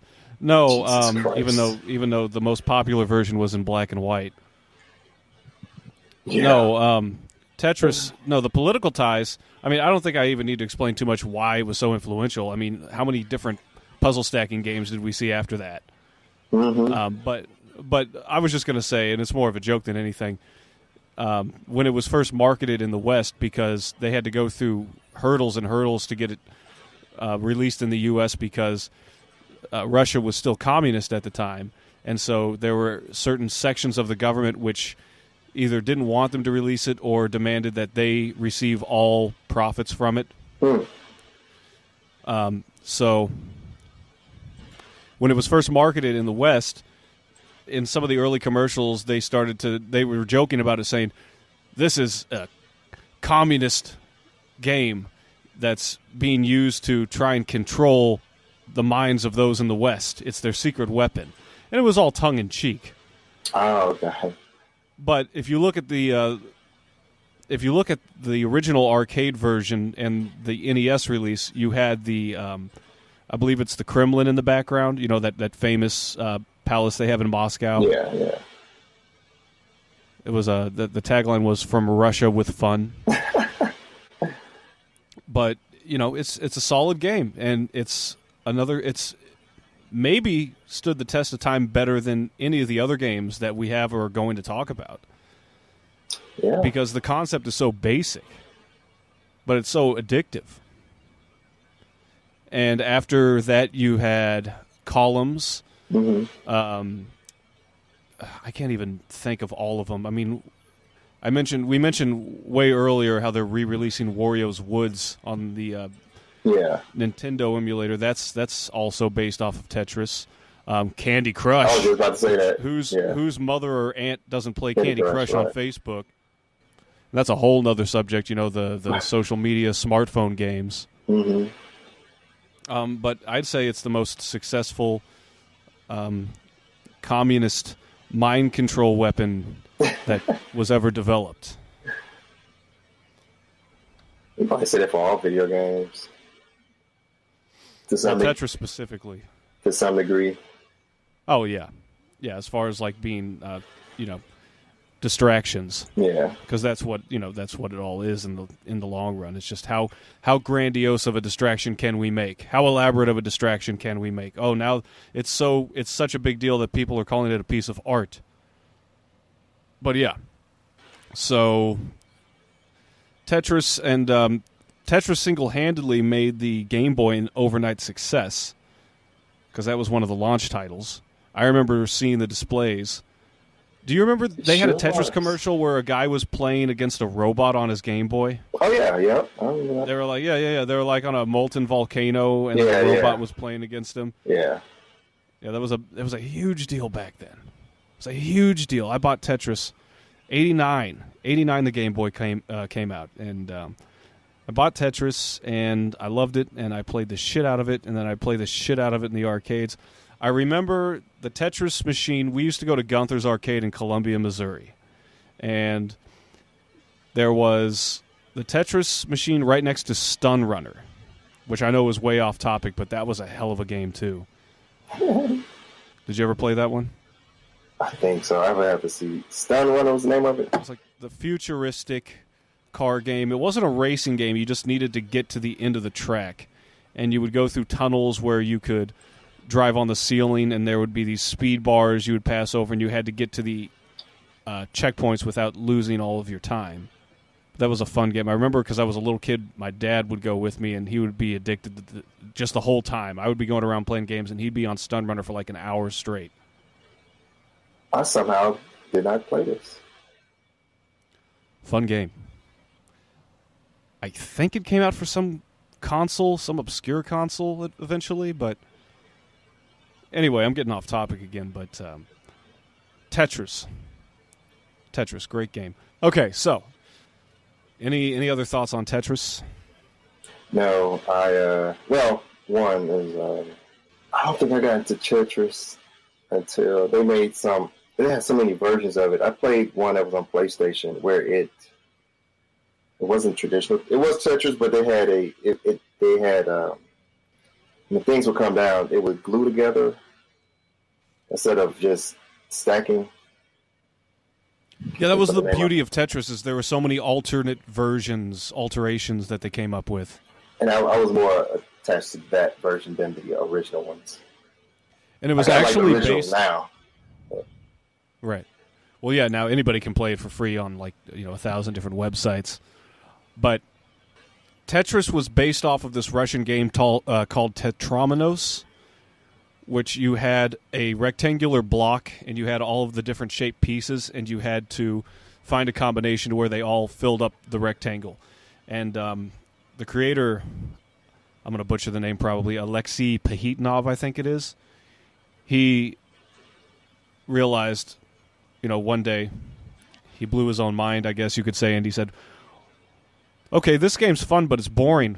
What if you just made a game where the blocks kept coming? And then Tetris was born. But yeah, you've had so many emulation. You had so many, different versions of it afterwards. I'd said Columns, Warrior Woods. You remember Dr. Robotnik's Mean Bean Machine? Oh, yeah. Yeah. You remember Pack Attack? Yes. Yeah. Yeah, all different ideas that, and the cool thing is that they all use like elements from their own franchise to brand onto the basic Tetris idea. And then they had 3D Tetris. Yeah, I think the next Tetris was the one I had. It's either that. Yeah, I think the next Tetris was what I had on PlayStation 1. So I think that was the name of it. I ended up liking that one quite a bit. Played hell out of that one. Yeah, Tetris was like a blank slate that any franchise could just jump on and say, oh, we've got a Tetris game, or we've got a puzzle stacking game. I'm starting to like the Puyo games. Puyo, what's it called? Puyo. I know the name. What is that? Is that a puzzle game? Yeah. Actually, it's got it's a Switch version. Yeah, it's Tetris next to it, and Puyo like on the one-all game. Yeah, it's pretty much a stacking game. Puyo Pop, in the North America and Europe. That's what it's called. So what do you think? What do you got next? Street Fighter 2. Oh shit! I also have Street Fighter 2. Started the. I was going up and play Karate Champ, which is more of a 2 or 3 move thing. It actually kind of feels like karate. Was that the one on the NES? Yeah, but me and my cousin, we used to play that at the arcade in the skate rink all the time. So it was in the arcade. When we played it, the arcade cabinet, and then it finally came to the NES, and I played it there too. Is that the one where you'd fight off against one guy and then you'd keep walking right to the next? Yeah. Yeah. And a lot of people get that one confused with Kung Fu. Oh, no. Kung Fu was more of a, Kung Fu was the... Well, you're right. I know that. I know but I'm just saying people who get confused. Yeah, Karate Champ was totally different from Kung Fu. I remember playing that and, thinking, gee, this is the earliest one I can think of. There was a Street Fighter. I think you had got boxing games.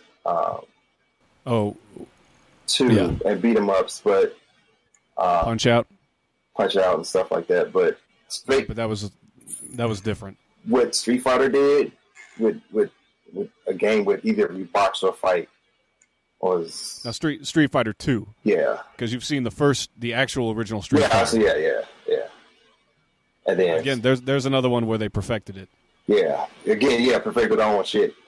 So I never played the very first Street Fighter. I've seen it and everything, but right. Part 2 came out. I was hardcore into Double Dragon 2, and I thought Street Fighter was a side scroller.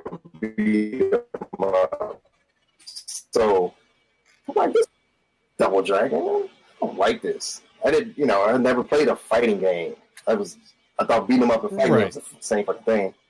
Yeah, I mean, it was leaps and bounds difference, but at the time I didn't know what a fighting game was. I thought it was, I saw the Karate Champ.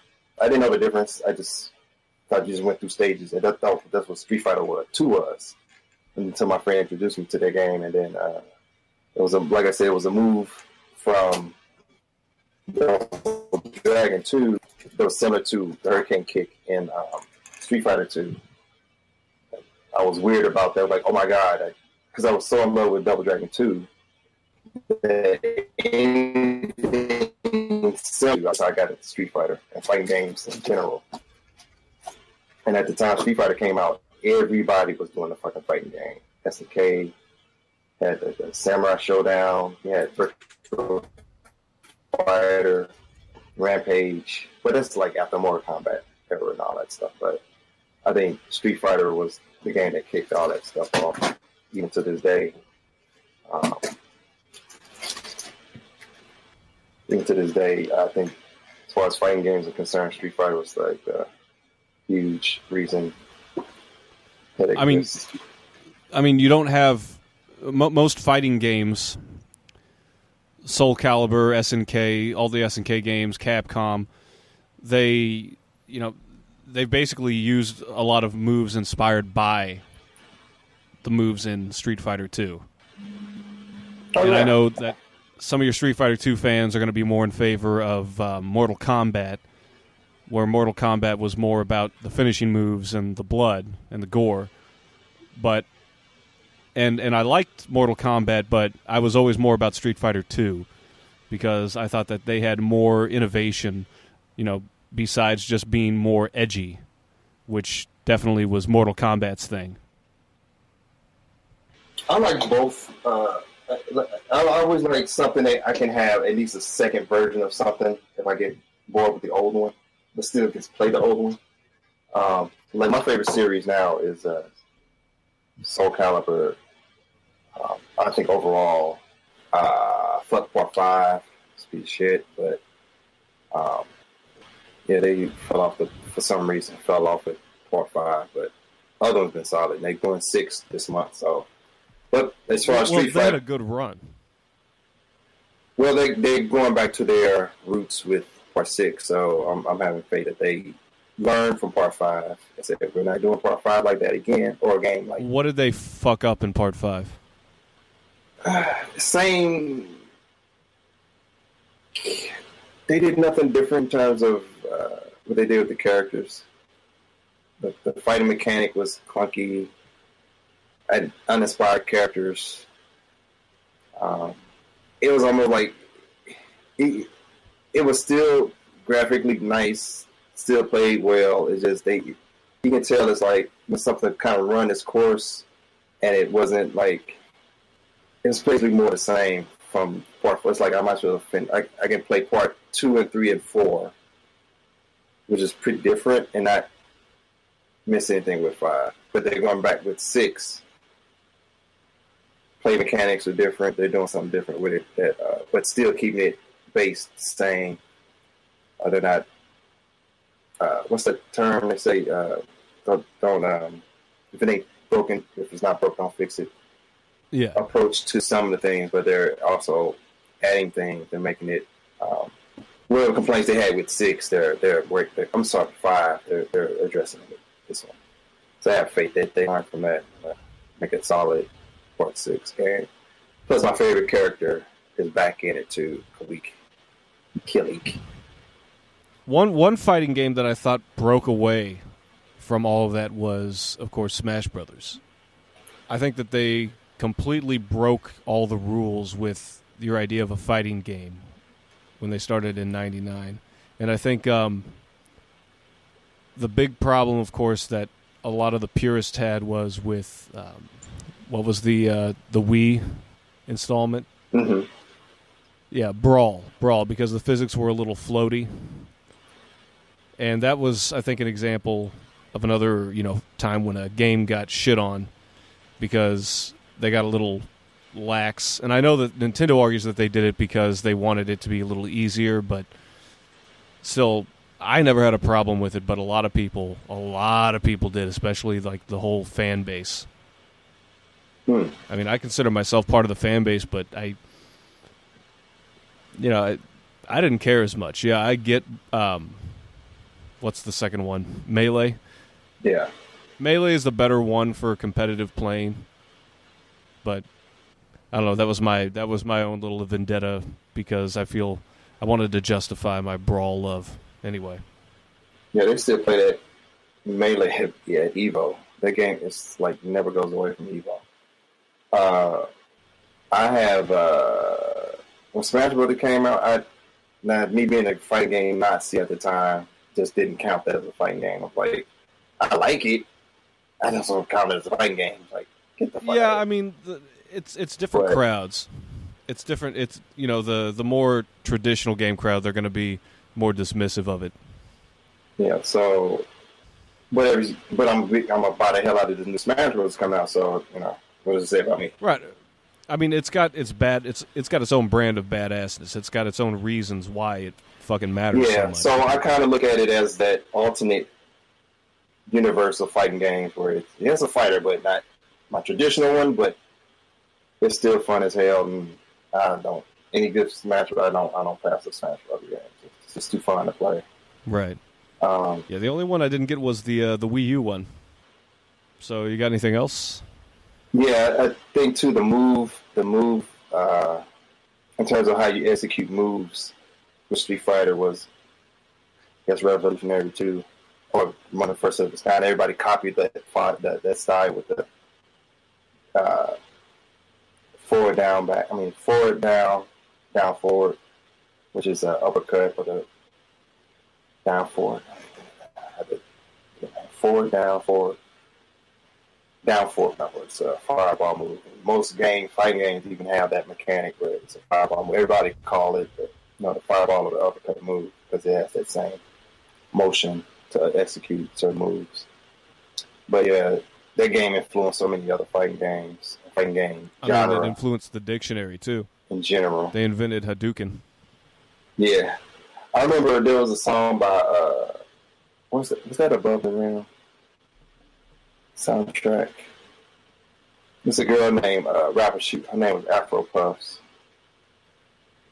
She was with Snoop. I can't remember Above the Rim or what, but there's a part of the song she said she's hitting him. She was like Hadouken. Or Haruki, because nobody knew what he was saying. I don't know if because it was a sound card. Nobody knew it was Hadouken. They just repeated what it sounded like. said, "Or you can." I remember she said that in one of her lines, and like everybody was like, "Oh my God, she referenced Street Fighter 2." So it was a big deal. What year was that? It was like 93, 92. Whenever, I can't remember, I think it was Above the Rim soundtrack came out. And she said that line, everybody freaked out because everybody was like into Street Fighter at that time. That was so cool at the time. I remember my friend played that for me. I was like, I'm going to shit on myself like, with joy. Like, that, oh my God. We were heavy into Street Fighter. Well, you talk about that year that they had a rap song. There was a Lil Wayne did a song where he referenced Street Fighter, and that was like all the way as far as 2008. Oh, wait, no, not Street Fighter. It was Mortal Kombat. So, I mean, it just goes to show how long of an impact those games have had.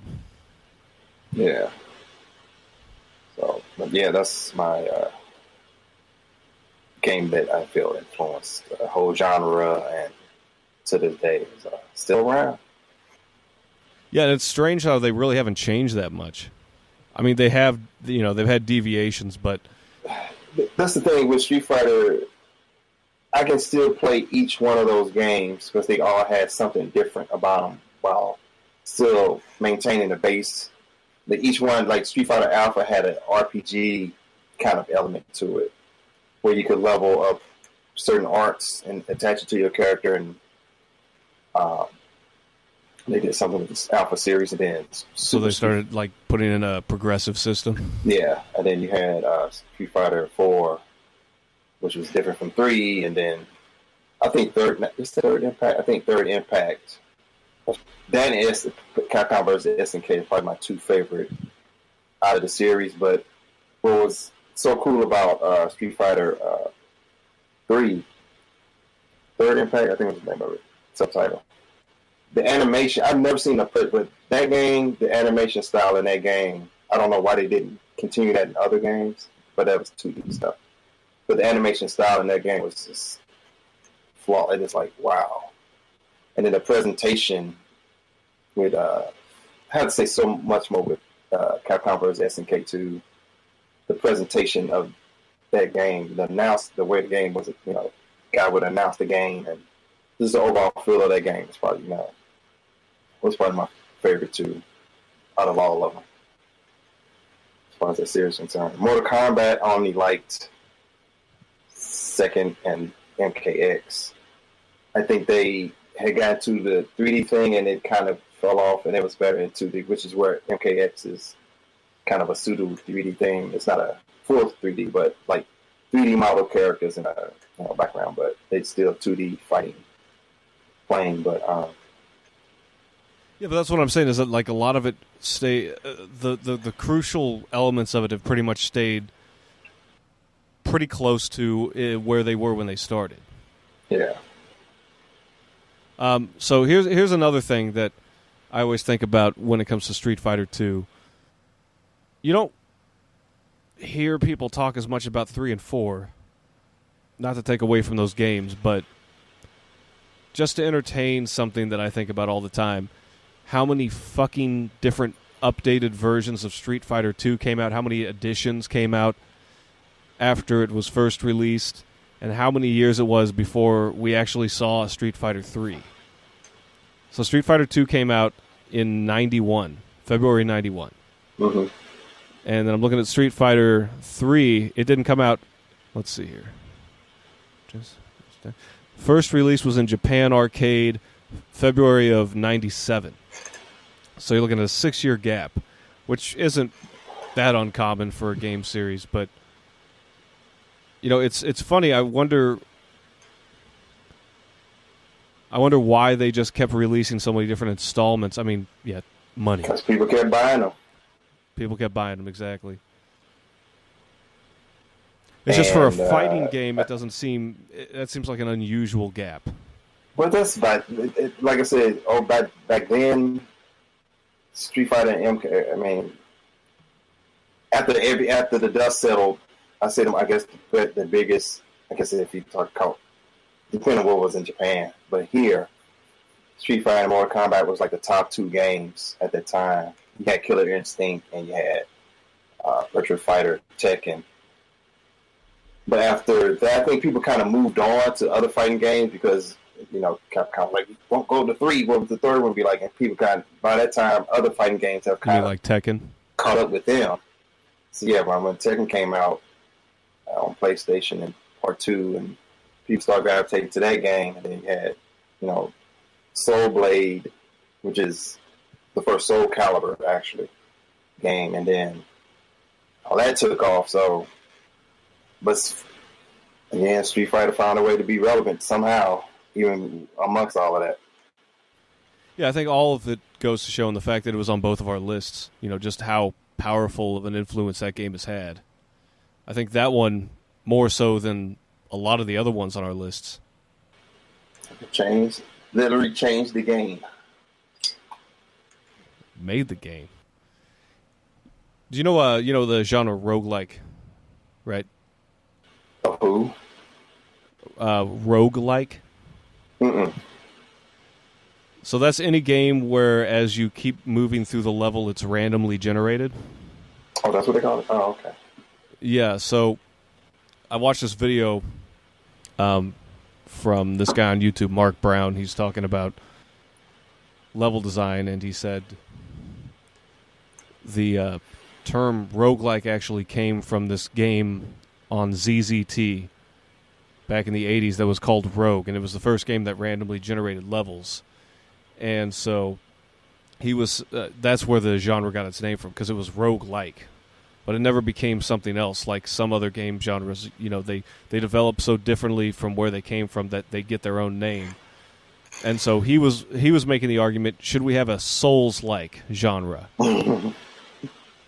But he was warning against how, if you don't eventually evolve into something that's really different from where you came from, you just basically are always seen as a clone. So I think that's where the difference will happen with GoldenEye versus Doom. They made a jump to be something completely, well, not completely different, but different enough to where it wasn't a Doom clone, because they were calling them Doom clone or Doom-like games back in the 90s. Yeah. So anything else on Street Fighter? Nope. All right, so the next one for me is Grand Theft Auto 3. Rockstar actually made a sandbox game, because that's what I really think this game did. It really brought the sandbox to the big leagues.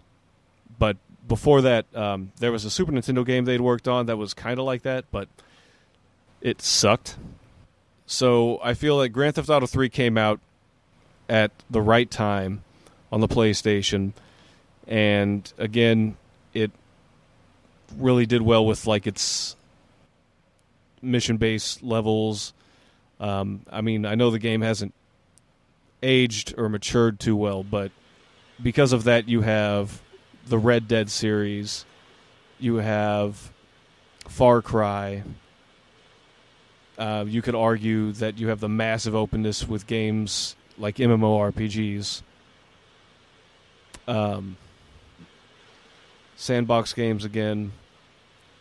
Let's see. It was also, as an addition, very sexual and violent.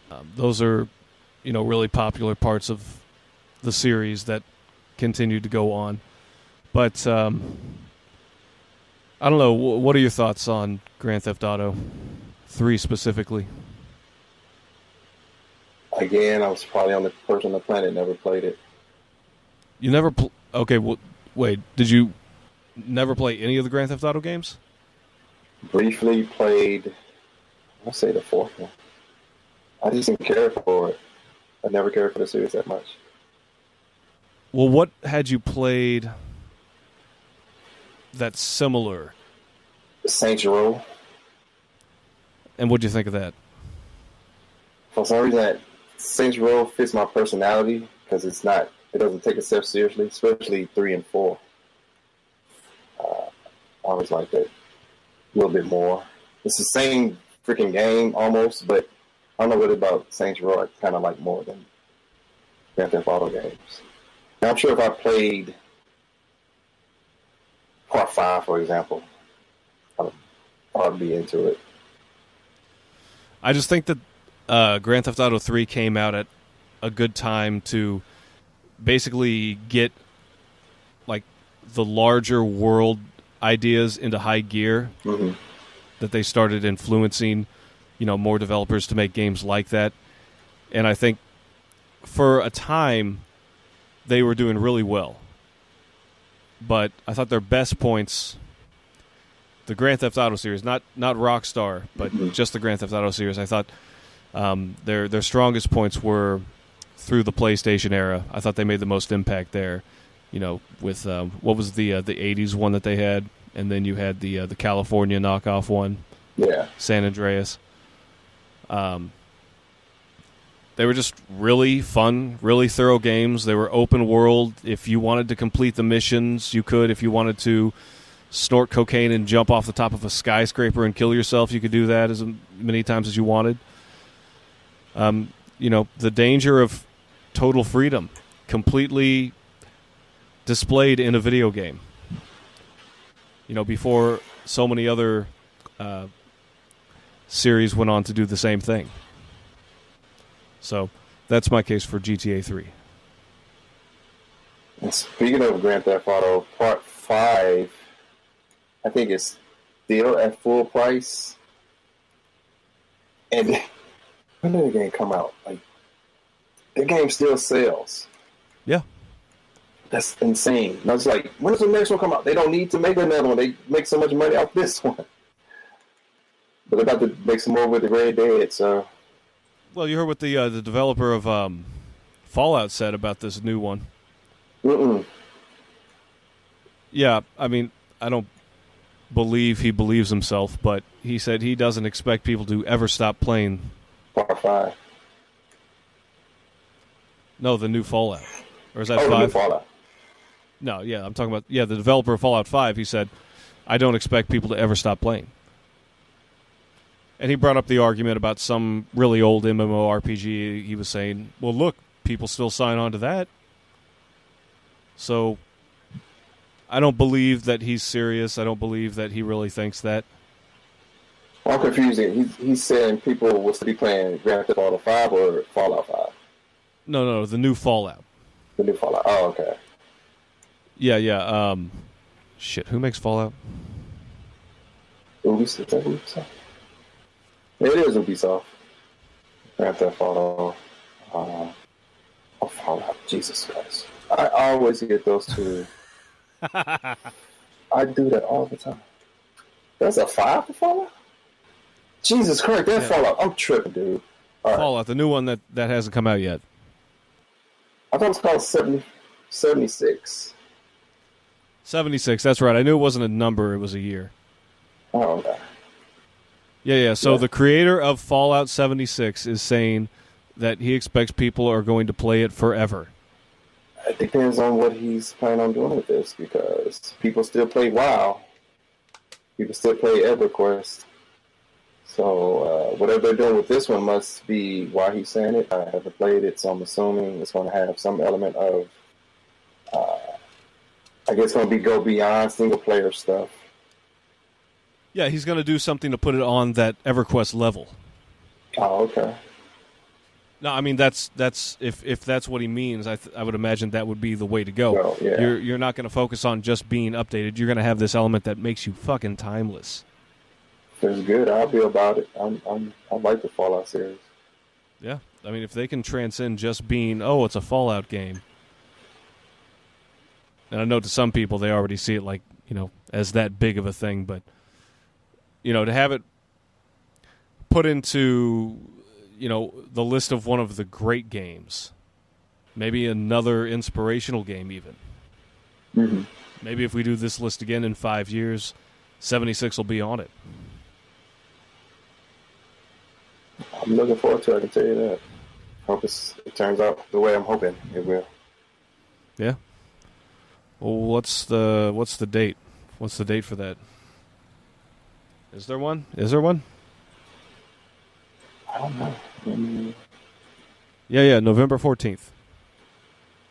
Oh, this year? Yeah, November 14th, 2018. I was expecting next year. Okay. No, Damn, it's coming. They're cranking out And like it's crazy on shit in the next 3 months. holiday seasons. Yeah, but it's been a while since I can remember where it was like back to back good, at least perceived good games coming out this close together. Quite some time. Here's my question. Do you think on Black Friday they're going to have Fallout 76 in stores? If they do, man. Or do you think they would have all sold out through pre-order by that point? If you're talking about physical copies, maybe, but if it's going to be digital, Well, yeah, but you know there are going to be plenty of diehards that want to get the physical. If the fan base is what it is, where every time a Fallout game comes out, it could be. Unless they already know how many they're going to make to meet those demands. Well, you remember last year when Nintendo was accused of doing artificial scarcity where they were underselling to stores to make it look like they were doing more popular.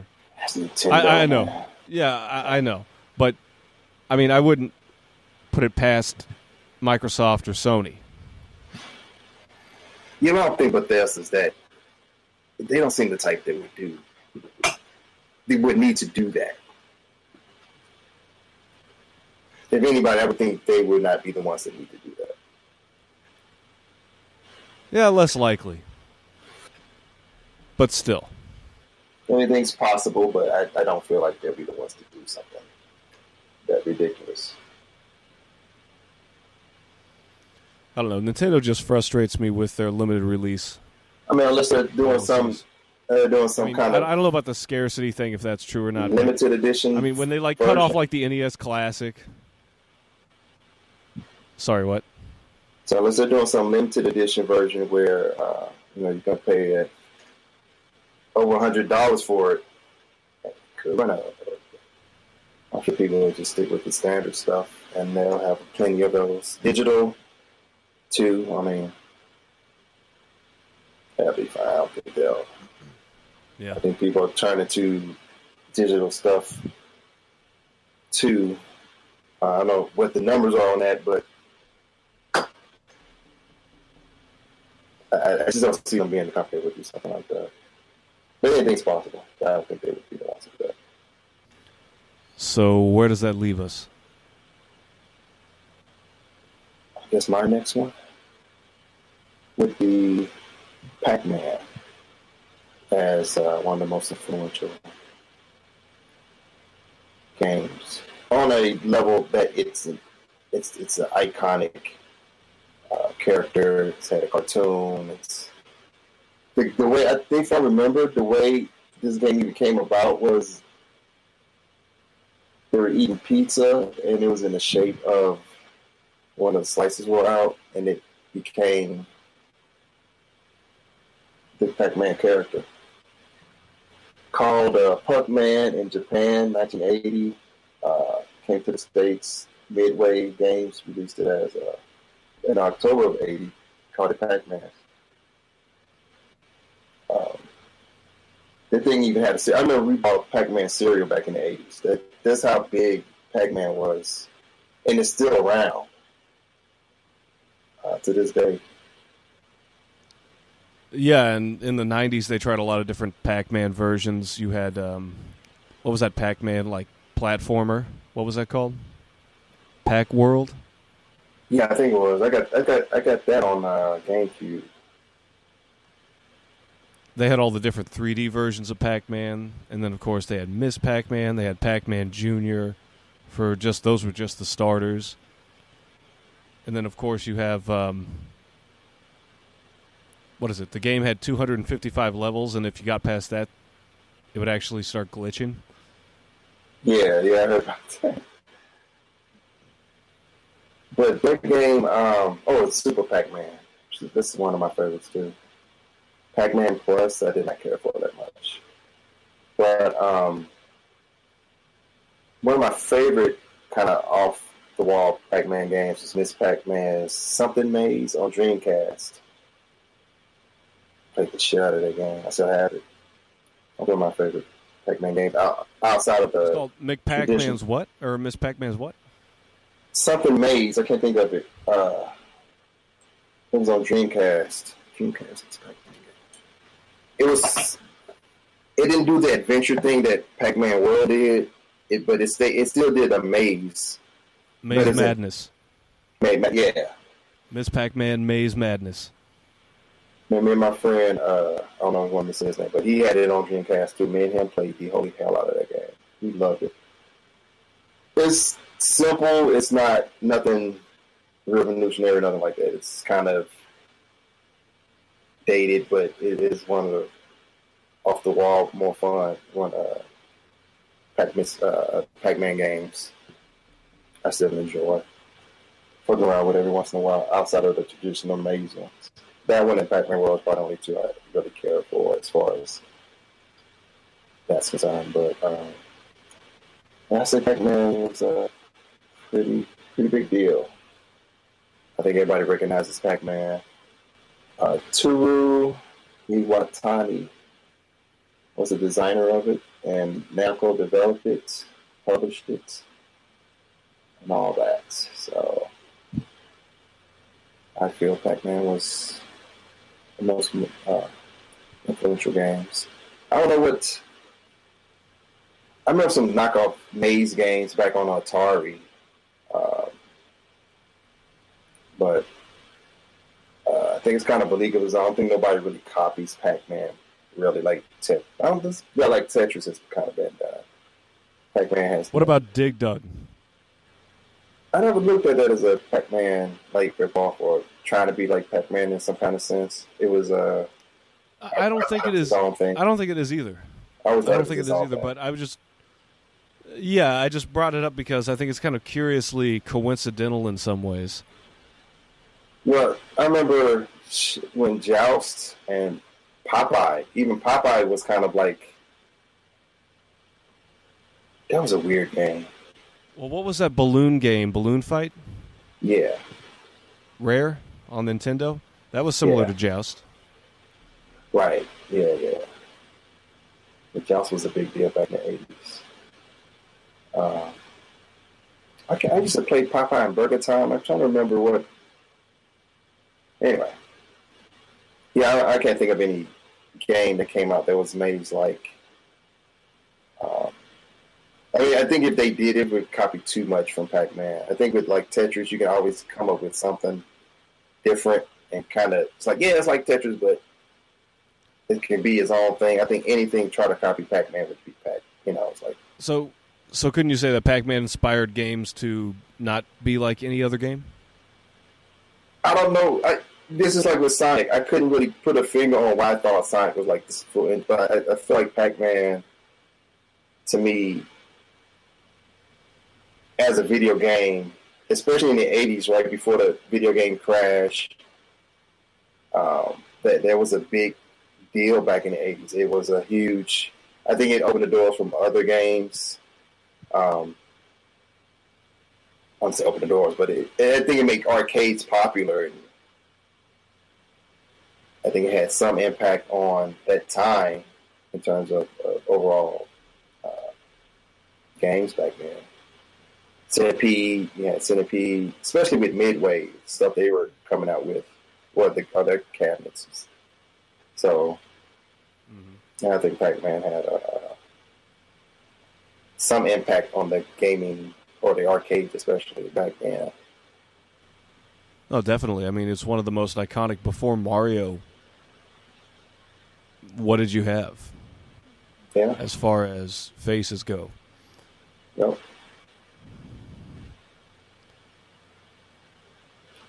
So then, my last one. Was that 10 for you, or how many did you have altogether? I had 10, but 2 of them, we both had the Yeah, same. just that same. Oh, okay. Super Metroid.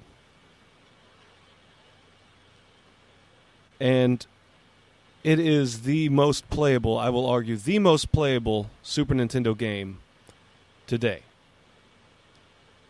It mastered platform controls. It mastered how to set a path that's not too forceful. It mastered atmosphere with its soundtrack, or its lack thereof. And, of course, it paved the way for Metroidvania games. Mm-hmm. So those are my core points about the game. I mean, now we can go in and split different things about it here and there. Maybe some things that it lacked versus a lot of standards that it set for so many games. And one of the coolest things about Super Metroid is that they had techniques that weren't necessary to beat the game with, but they were there, like the wall jump or the bomb jump or the what's the one where you run and then you squat and you can shoot yourself like a missile. Oh, yeah.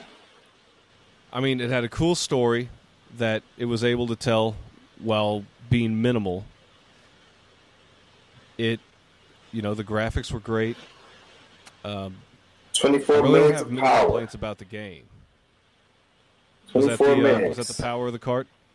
Yeah, that was a big deal. 24 minutes. I remember 16 minutes was a big deal. When that was 24, that was a huge deal. Well, and after that, you had Donkey Kong Country. Mm-hmm. That's what the Switch needs, is like something on the equivalent of Donkey Kong Country. Something that had the same impact. Something that was so new. That was so fucking cool for the time. I thought that they did that with Breath of the Wild, but I mean, maybe that was it. You mean graphically or gameplay-wise? Or both? In any way. Something just basically that in whatever way that it accomplishes it, it has the same impact that Donkey Kong Country had. I hate to say it, man. I think it's Fortnite for some reason. No. I'm not impressed with Fortnite either, but looking at where it's at now, I think that's what we have right now. I was trying to think back. No. What do we have right now that's outside the box and on a level of popularity where everybody is a household name? Nothing, because the gaming community is so split. You have all of these... A lot of people that are looking for things like that, they go to the indie games. They go to the retro games, they go to the pixel art games, they go to the, inspired by this series or that series games. You don't know, you know how many... You've seen all the Metroid-like indie games that are out there now, all the Metroid-like Vania, all the Castlevania. And then when it comes to the mainstream, it's kind of gone to like the bro crowd, where it's just another Call of Duty or pro sports game that comes out. And yeah, there are still some that break ground here and there. But yeah, it's Fortnite. I hear you, but I'm telling you, if we're talking about objectively, you're talking about what has impacted anything. Like I remember when Donkey Kong Country came out. Yeah, okay, I see what you're saying. Like, I didn't specify, if it was good for a reason that I agreed with. But I was talking about a game for the Switch. Like, the Switch needs a game like that. And I think a game with a huge impact, basically, is what I'm saying. A game which makes a change, an influence on games to follow. And I think Breath of the Wild was it. But as far as like you're talking about something Switch. that's really successful, I think you're talking about overall gaming in general. Yeah, but I mean, like, as far as the one that's making the most money, I don't think it's really having an influence. But yeah, it's Fortnite. Well, it'd be too unique. I mean, that's what I'm saying. It's unique in what fucking Walgreens of video games. It's what it took a goofy mechanic. Well, it took something on a fluke and it became this thing. And when I talk about impact wise, at the time that it began, I don't know if anything is going to shock people because people expect a level of things to look or play because we got the technology now. But back then, I think it was more impactful or more impressive because kind of like Terminator 2. I looked at some of the doing some little research. The computers they used back then to be able to make the T-1000 was nothing like they have now to make it. So it's not as impressive. I mean, it's impressive for what they had at that time. I think now they can do that. Yeah, they need to really go. Yeah, they really need to go further than they think they're capable of doing. Yeah, and I don't think there's anything out there at the moment, even with the technology we have now, that's going to be that impressive. Because, like, what have we not seen?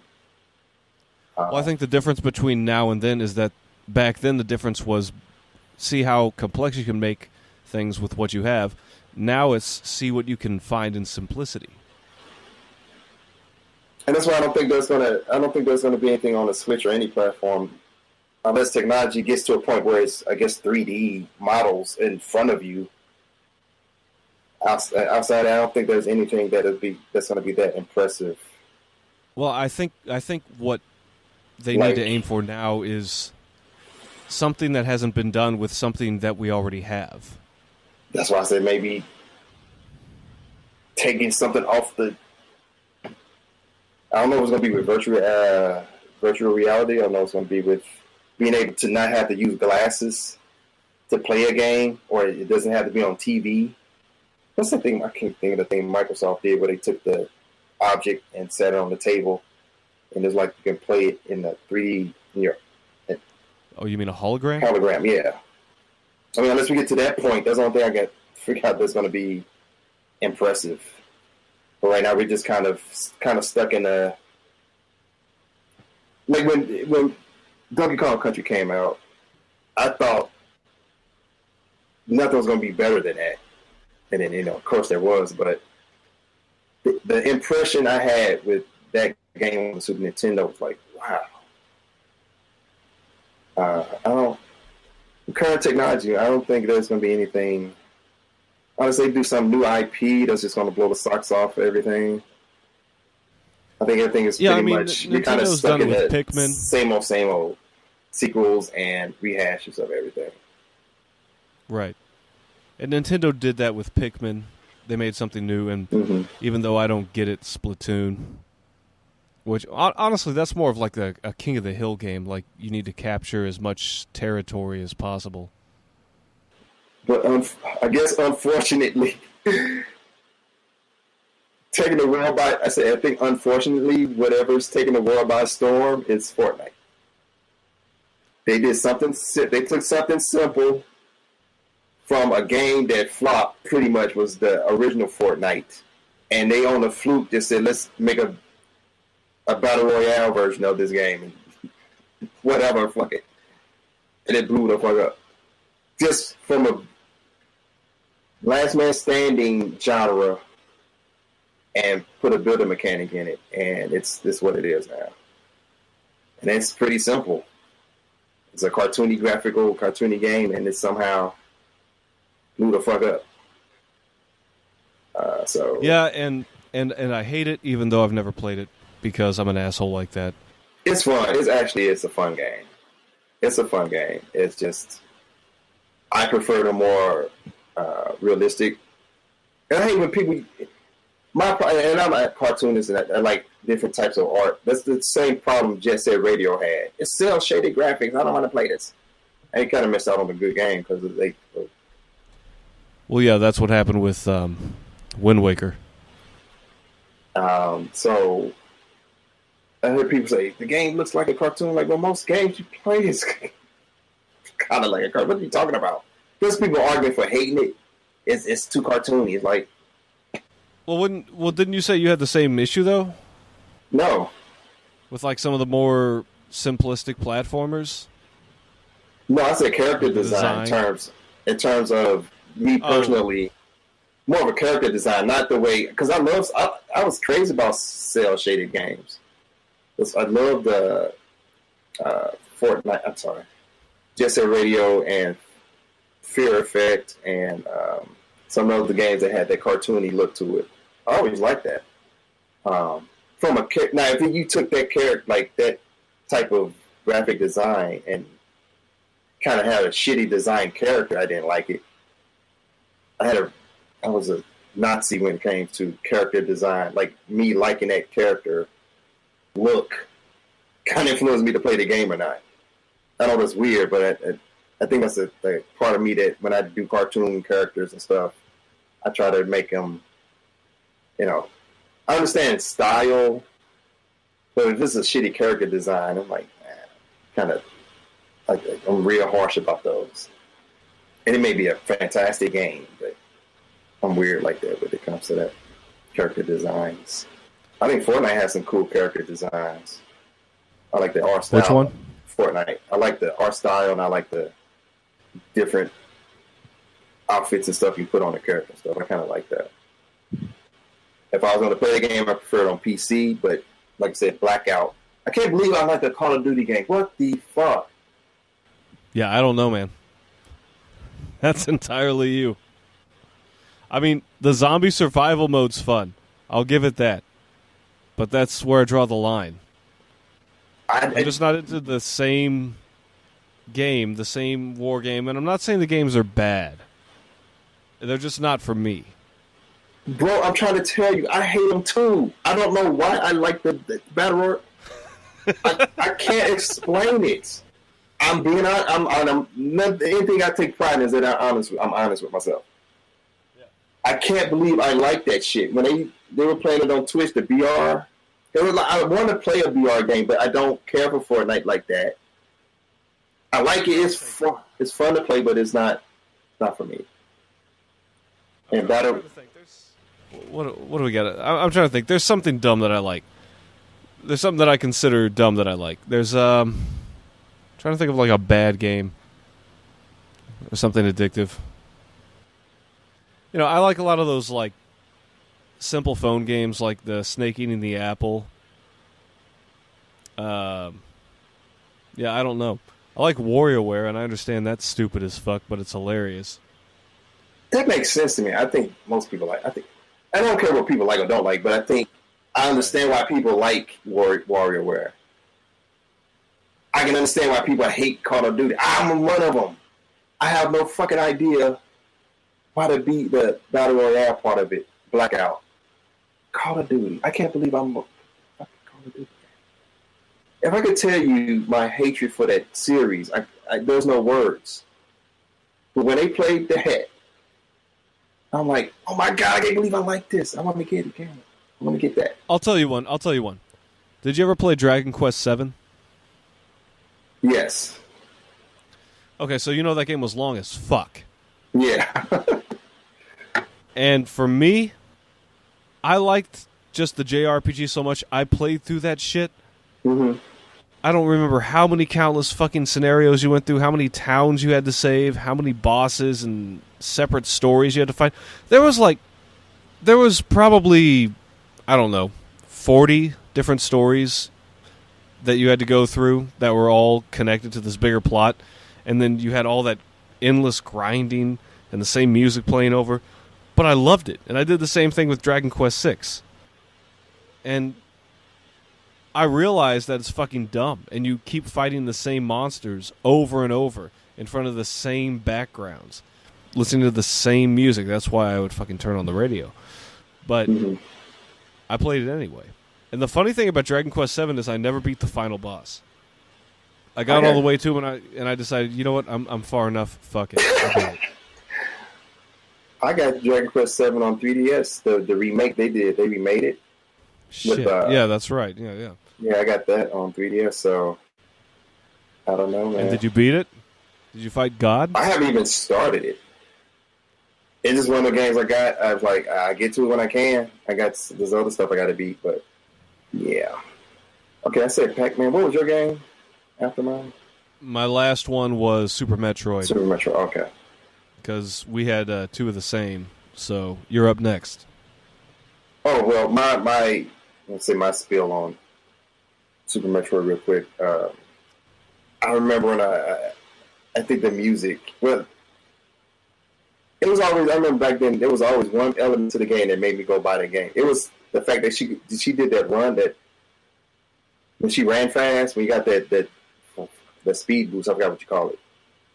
I remember seeing that in the speed boost. I remember seeing that in the advertisement. I said, oh, that made me get the game. But I mean, I like the other Metroids, but this one was like that. There made me fuck that. I'm getting that game just to do that. And the whole game was fucking fantastic. Like I said, if I were to rate that game, it would be if it's a woman. You can make that cartridge into a female, but fuck the shit out of it. That's how much I love Metroid, Super Metroid. My next game is Gran Turismo. I mean, me and my cousin, and my other friend of mine too, who's crazy about that game as well. The replay mode, I remember seeing it in advertising because I'd never seen a game look like that at that time too. And that the racing game had a replay mode of your races. I was like, wow. And that game made me like racing games. Now, what year was that? Oh, God. It had to be like 97, 98. And that was the second one? First one. Oh, you're talking about the first one? Yeah, first Gran Turismo, yeah. Yeah. Yeah, I don't know shit about Gran Turismo. I just know it looks pretty. Me and my cousins played. The car we in here now end up, and then the game lets you customize or how fast it can go, putting parts on the car. Never played a game like that back before. Then it ran as realistic as adjusted the. Say that again. You were lagging. Oh, sorry. The parts of the we got a car, how you can customize it from the engine, the torque, the wheels. Never played anything like that. No racing game back then let you do anything like that, and it actually runs the way you customized your car, dampering, all that crazy stuff. It has so much detail in how you adjusted your car, and then you go race it. Man. Yeah, that's. So you had a lot of a closer connection to the car you were racing with. Yeah, I would say so. Like me and him would always pick a car. We would fix it up and race each other, but we always had it. Yeah, I'd say so. We pick a series of cars, and have our best top 5 or 10 cars that we would race. We beat it and everything. We played that shit so much, almost every day when it came out. That part 2, and I think the trials. I forgot what they call it. It's before you can get your licenses. Getting your license is like retarded because they're so strict on how you. It did teach you how to race the game better though, because when to drift, when to hit those curves at the right angle and everything. But I think influential, as far as influence, I think it influenced a lot of other racing games because every game after that I can remember had replay mode on it. The games before that, if I remembered it, and I was always into the kart racing game. Anything that wasn't a realistic car game, I would play those. But, right, like Mario Kart, Crash Team Racing. But anything realistic, I stayed away from. It says they had 140 cars and 11 tracks. Yeah. 2 Honda NSX cars from '92 were included in the Japanese version, but removed from the North American and European. Huh. And they did I remember seeing the behind the scenes.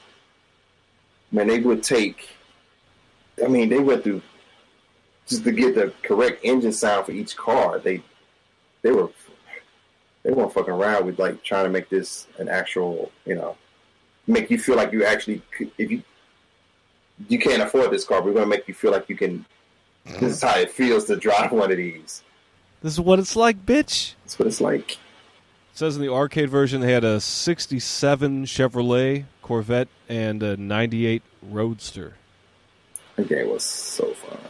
I say but now I'm a Forza guy, so I like the Forza series a lot better. But would you have Forza without Gran Turismo? No, you wouldn't. There you go. But I mean, there So was racing games before the Gran Turismo, but Gran Turismo kind of just like kind of Street Fighter, like some of these other games, Alone in the Dark. They took something that was already existing in a sense. Well, except for Alone in the Dark, but some of the games came out first, but kind of took something and just made it. Everybody started to follow their lead. It just kind of revolutionized racing games.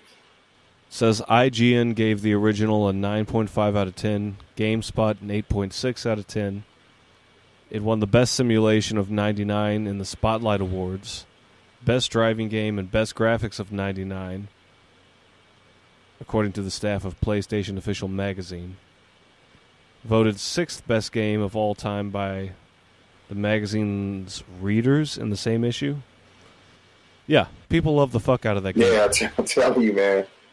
It's like people. I think my one friend, I think he always liked racing games, but me, I couldn't stand them, and my cousin couldn't either. Then we played this based on kind of the hype of it and some of the advertisement I saw for it. It's like, I'd give it a try. Never got me into racing games. What does Gran Turismo mean, by the way? I think it's I used to remember. I used to know that. Oh, here we go. A high-performance model of automobile. It's Italian for Grand Tour. Right. Okay. Just wanted to clear that up. I always got it mixed with that movie. Oh, Gran Torino? Yeah. Well, I got two more. Halo and Final Fantasy VII. Okay. What do you got? Halo? Halo, yeah, got me into... Yeah, I played Doom, and I played some of Wolfenstein, but Halo...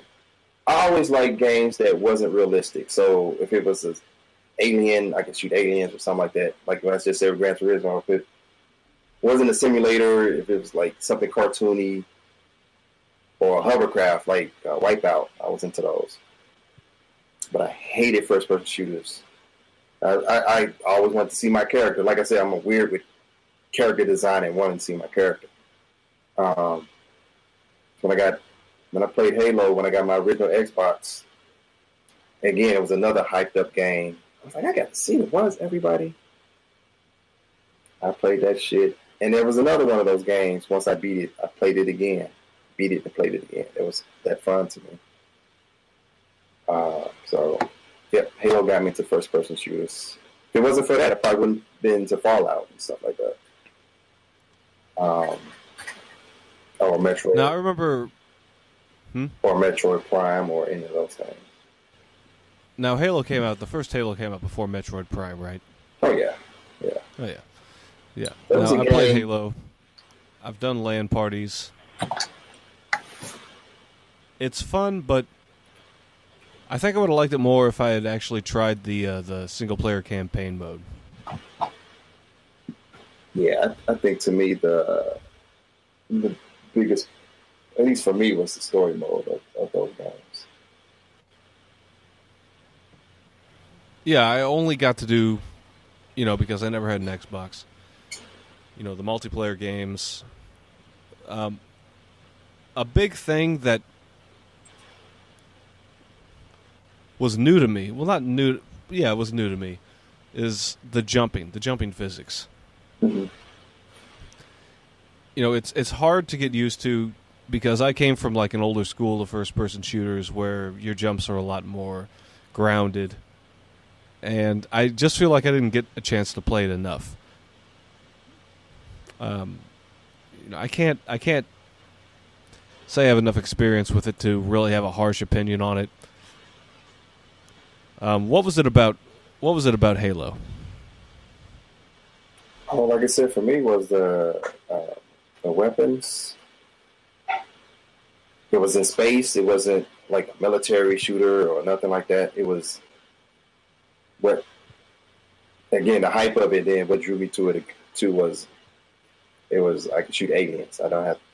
It wasn't realistic in a sense. over to shoot other people. It was like a military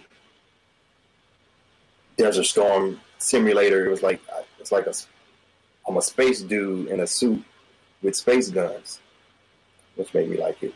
The play mechanics, the way you can have, I don't know what.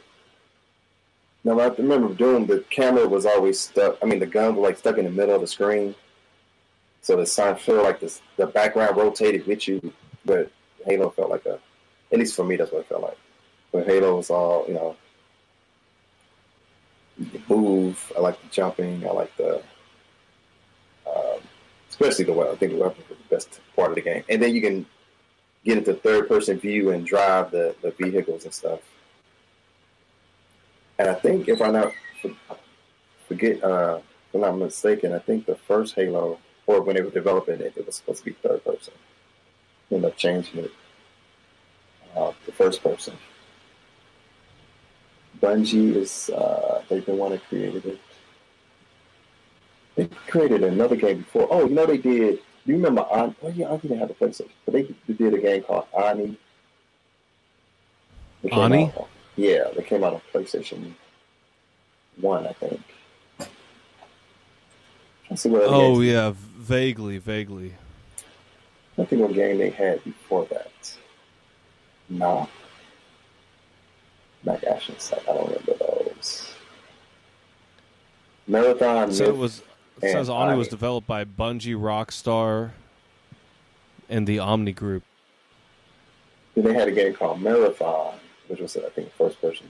Tirade.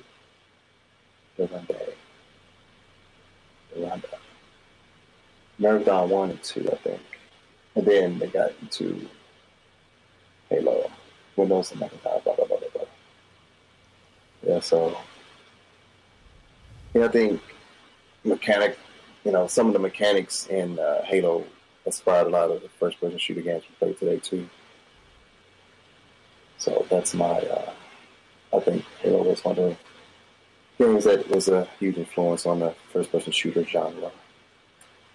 Especially the LAN parties and all that stuff. Just the whole atmosphere around the game, the culture around that game at the time. Pretty good. Final Fantasy VII. Another game that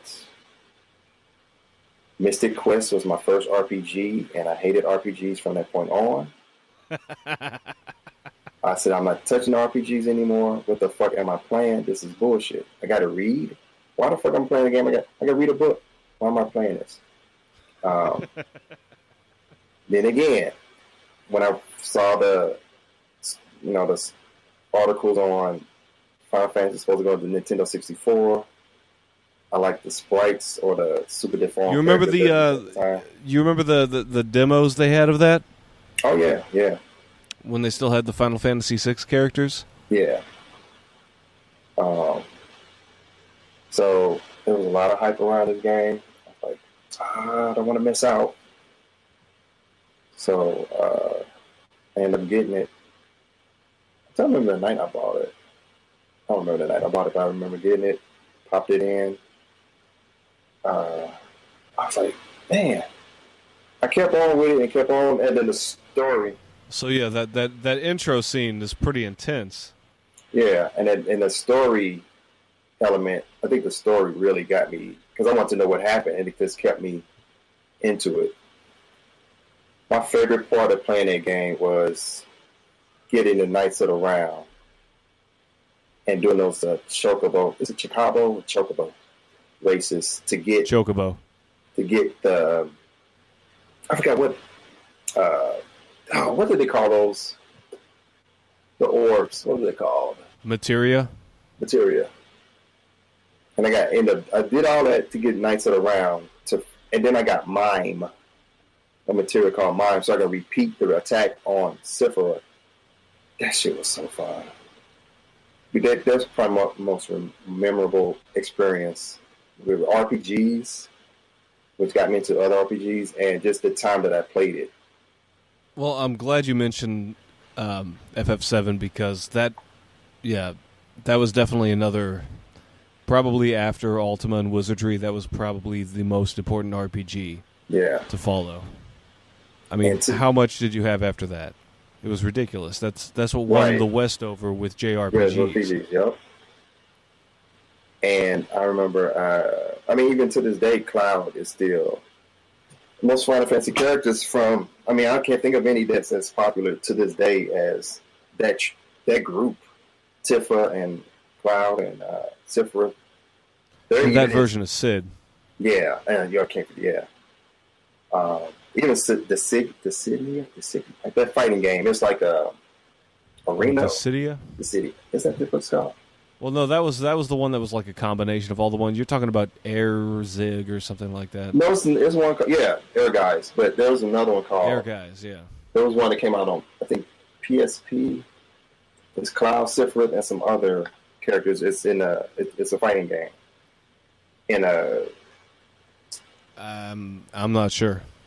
I mean, fighting games with Cloud. Strike. Want to talk about games that made you cry like a bitch too? Just people in general. Yeah, that game. Oh, what other game was it?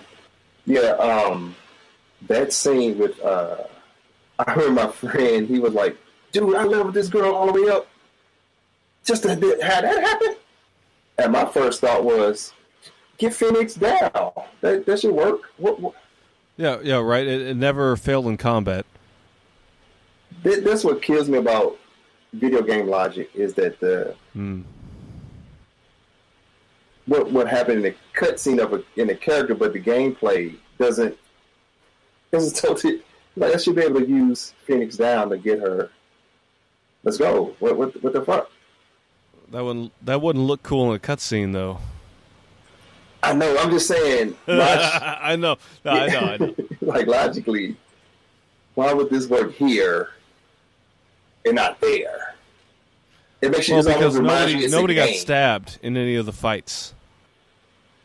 Yeah, but you still they get blown up by like galaxy-sized explosions, but that's not the same as being stabbed with a sword. And that's another part. It's like a person who went to tour in another country, comes back to America and gets shot and killed. And he was in a more dangerous place, but made it out of there, then come to this country, back home, and gets killed some kind of fucked up way. That's how I see some of these games. You got hit by a planet, but that didn't kill you? So, Dissidia is the game I was thinking about with Cloud. Yeah, I've heard of that one. Yeah, so he's in that. He was in Kingdom Hearts as well. Wait. Which console was Dissidia on? I remember being on PSP. I think they did a. Was that the one where they had a whole bunch of Final Fantasy characters? Yeah, that's what you were saying, right? Yeah. Guys only had Cloud and Tifa, if I remember. Yeah, that was just that little thing. But Dissidia had all the characters. I remember they had Kefka, right? I think so.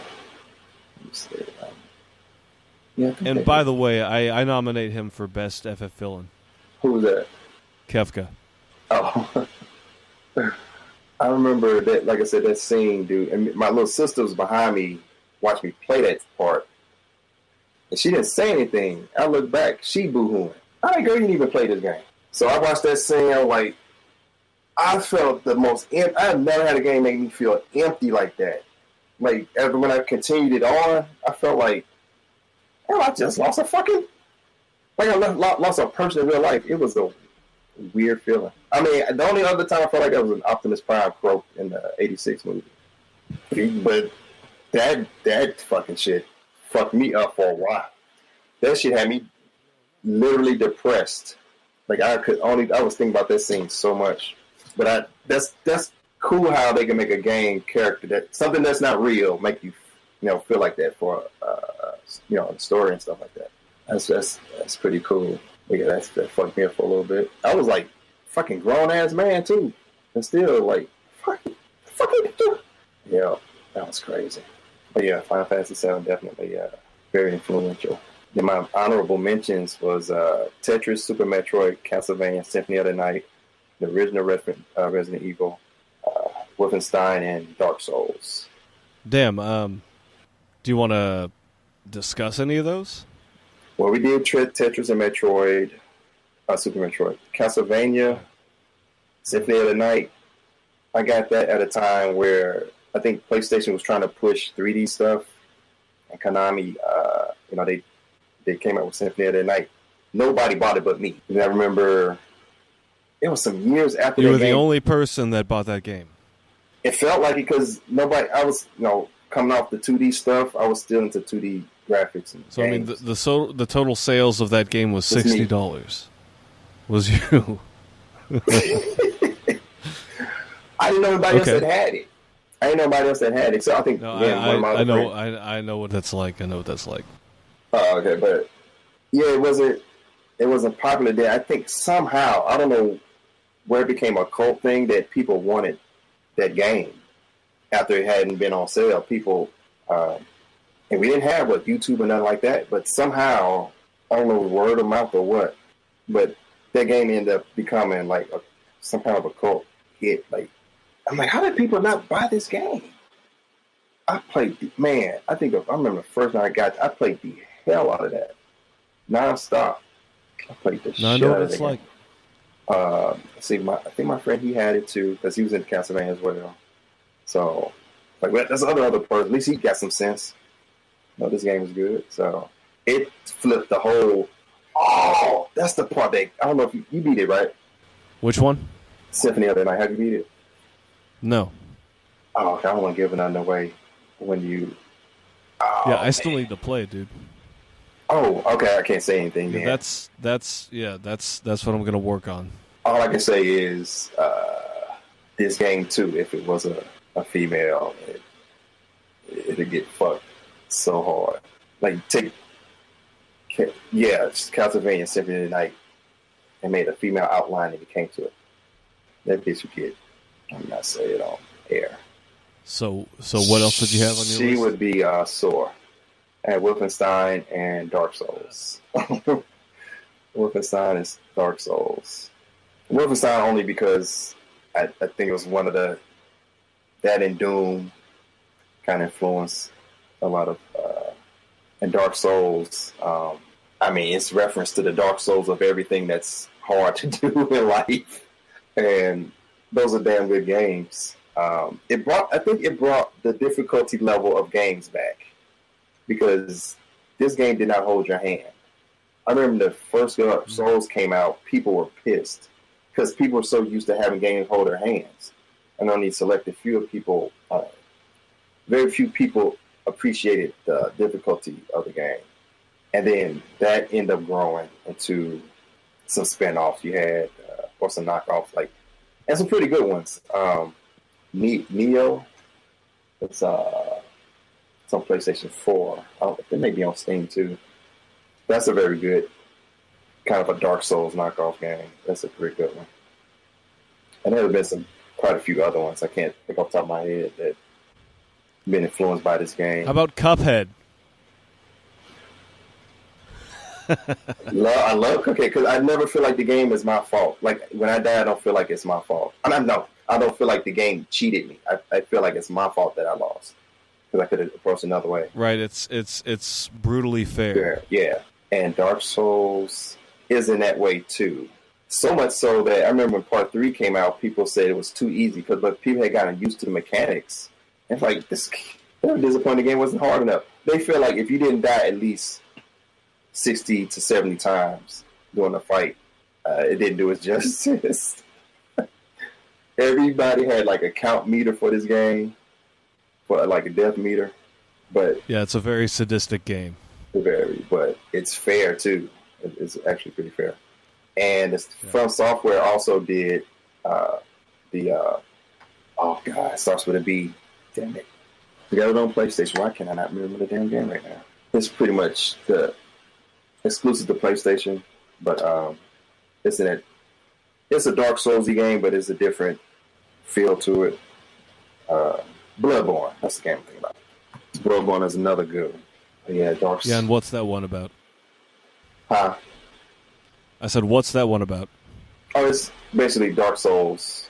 It's from the same company that did Dark Souls, but they did a different version, um, a different take with this one. I think Dark Souls, you create a character, and then this one you do two. There's some difference. I'm trying to think that's different and the same about it. It has the same. It's difficult as hell, and the armor. Is the armor? I think the armor changes. I think like in Dark Souls, you can kind of create your own. How can I explain it? Like I guess you can make yourself like a tank. You can make yourself like.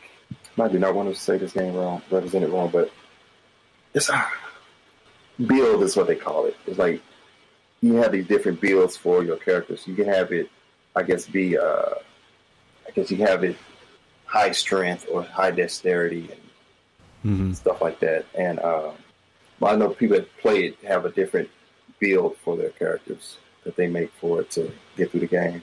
I forgot they did that. So they did Dark Souls, Ninja Blade, Demon Souls, Armored Core. This is from Software. Bloodborne. Bloodborne is an action role-playing game. Yeah, it's all role-playing games, pretty much, too. It's all about From Software, the publisher. Games released worldwide. So basically, you're a hunter. Bloodborne follows the character player, the hunter, through decrepit, Gothic, Victorian era inspired city of Yemen. No, is that right? Yeah. YHA, is that an R? NAM? Oh, yeah, Yemen. Yemen? I don't know. Whose inhabitants have been infected. Yemen. Yemen, okay. Afflicted with an abnormal bloodborne disease, with the player unraveling the city's integral. This game is creepy as hell, too. Third person, everything. So it has the same kind of combat as the Bloodborne. I mean, the Dark Souls, but it's got a little different take on it. Yeah, see, it's Souls-like. So I just wanted to go through some of my runner-ups. Oh. Okay. One of them was Doom, which you had already talked about, and Halo. The other ones I wanted to mention were, and I really don't know much about this game, but I've heard a lot about it, is Dune 2, which Dune apparently 2? was a big deal. Dune, like Dune, based off the novel. Oh, okay. Yeah, apparently it was pretty influential on real-time strategy games that followed after it. My other one was The Legend of Zelda. I mean, it's a pretty straightforward, big influence on open-world adventure games, and Pokemon Red and Blue, which is basically dogfighting without dogs. Right. I don't know. Did you have any thoughts on those? I am ignorant on the RTS stuff. I know what they are, but I have no. I really didn't get into them until Warcraft 2. Oh, okay. Okay, I didn't get into a lot of the stuff you mentioned. I don't think I got into too much as far as like Pokemon stuff. I didn't get into those until the 3DS versions came out. What was that? Silver? I forgot some of the colors, and I went back to play some of the older ones. Because my little sister that was always Pokemon, she loved that stuff. Now I did enjoy Pokemon Stadium on Nintendo 64. And Pokken, because it's like a straight up fighting game. So, which I wished at the time when I saw Pokemon Stadium, I always wanted what Pokken is now. So I finally got my wish. What was the other one you mentioned? Doom, other than the ones we talked about. I said Dune 2. Dune. Oh, and Dune, I have no idea. Yeah, Dune 2 came out on the SNES. It was a real-time strategy game. I bet if I see the box art, I don't know. It had a lot of the basic... Yeah, just look it up. It had a lot of the basic elements that became popular afterwards for real-time strategy games. Now I know people who, I don't know what when you said doing it, I don't know why ActRaiser associated that with ActRaiser, but people who played the first ActRaiser kind of denounces the second one, and people who played the second one may have never played the first one. Yeah, I can see that. I mean, because they dropped a lot of things in ActRaiser 2, and they upped the difficulty. It looked a lot better graphically, but and then the people that played the second ActRaiser, well, I don't know any people like that, so I can't really say. Dude, I love ActRaiser 2. I can imagine they probably have lower expectations for ActRaiser if that's the case. Mm-hmm. I think that was the main complaint, that it wasn't. They took away some of the stuff that was in the first one out of the 2, or didn't put it in 2. Well, yeah, that's definitely my big issue with it. So, so what are we gonna do next time? I know if you got my Dropbox, I sent in some ideas or something. Shoot a fat on. Yeah. Context. Yeah. You've dropped some ideas. I've got some ideas I put up there. Oh, okay. And we'll figure something out. Plus, I can go back to the script you had earlier. I can look at that and see notes. Oh, if you want to do the RPG one, yeah. Okay. And or the emulation one, but I know you really haven't fucked with emulation. No, I don't know jack about emulation really. I figured I could just kind of like save that for an extra episode, unless you want to read it and look it up and do it. Oh, okay. Anyway, we'll figure something out. We've got consoles that flopped, 5 things we grew up with in gaming. Oh yeah, I definitely would like to do that next week. What we grew up with, because I know we came from two different, 10 years. I think I got 44, so you were. Yeah, the gap's not that big, so 14 years. We pretty much witnessed a lot of the same big deals in gaming. All right, everybody, so that concludes this episode of Arcade Tirade. I hope you enjoyed it. We covered a lot of ground. A lot of things we agreed on, some things we didn't. So I hope everybody had a good time, and we'll see you next week. This is Zuve and Phantom Outlaw signing out.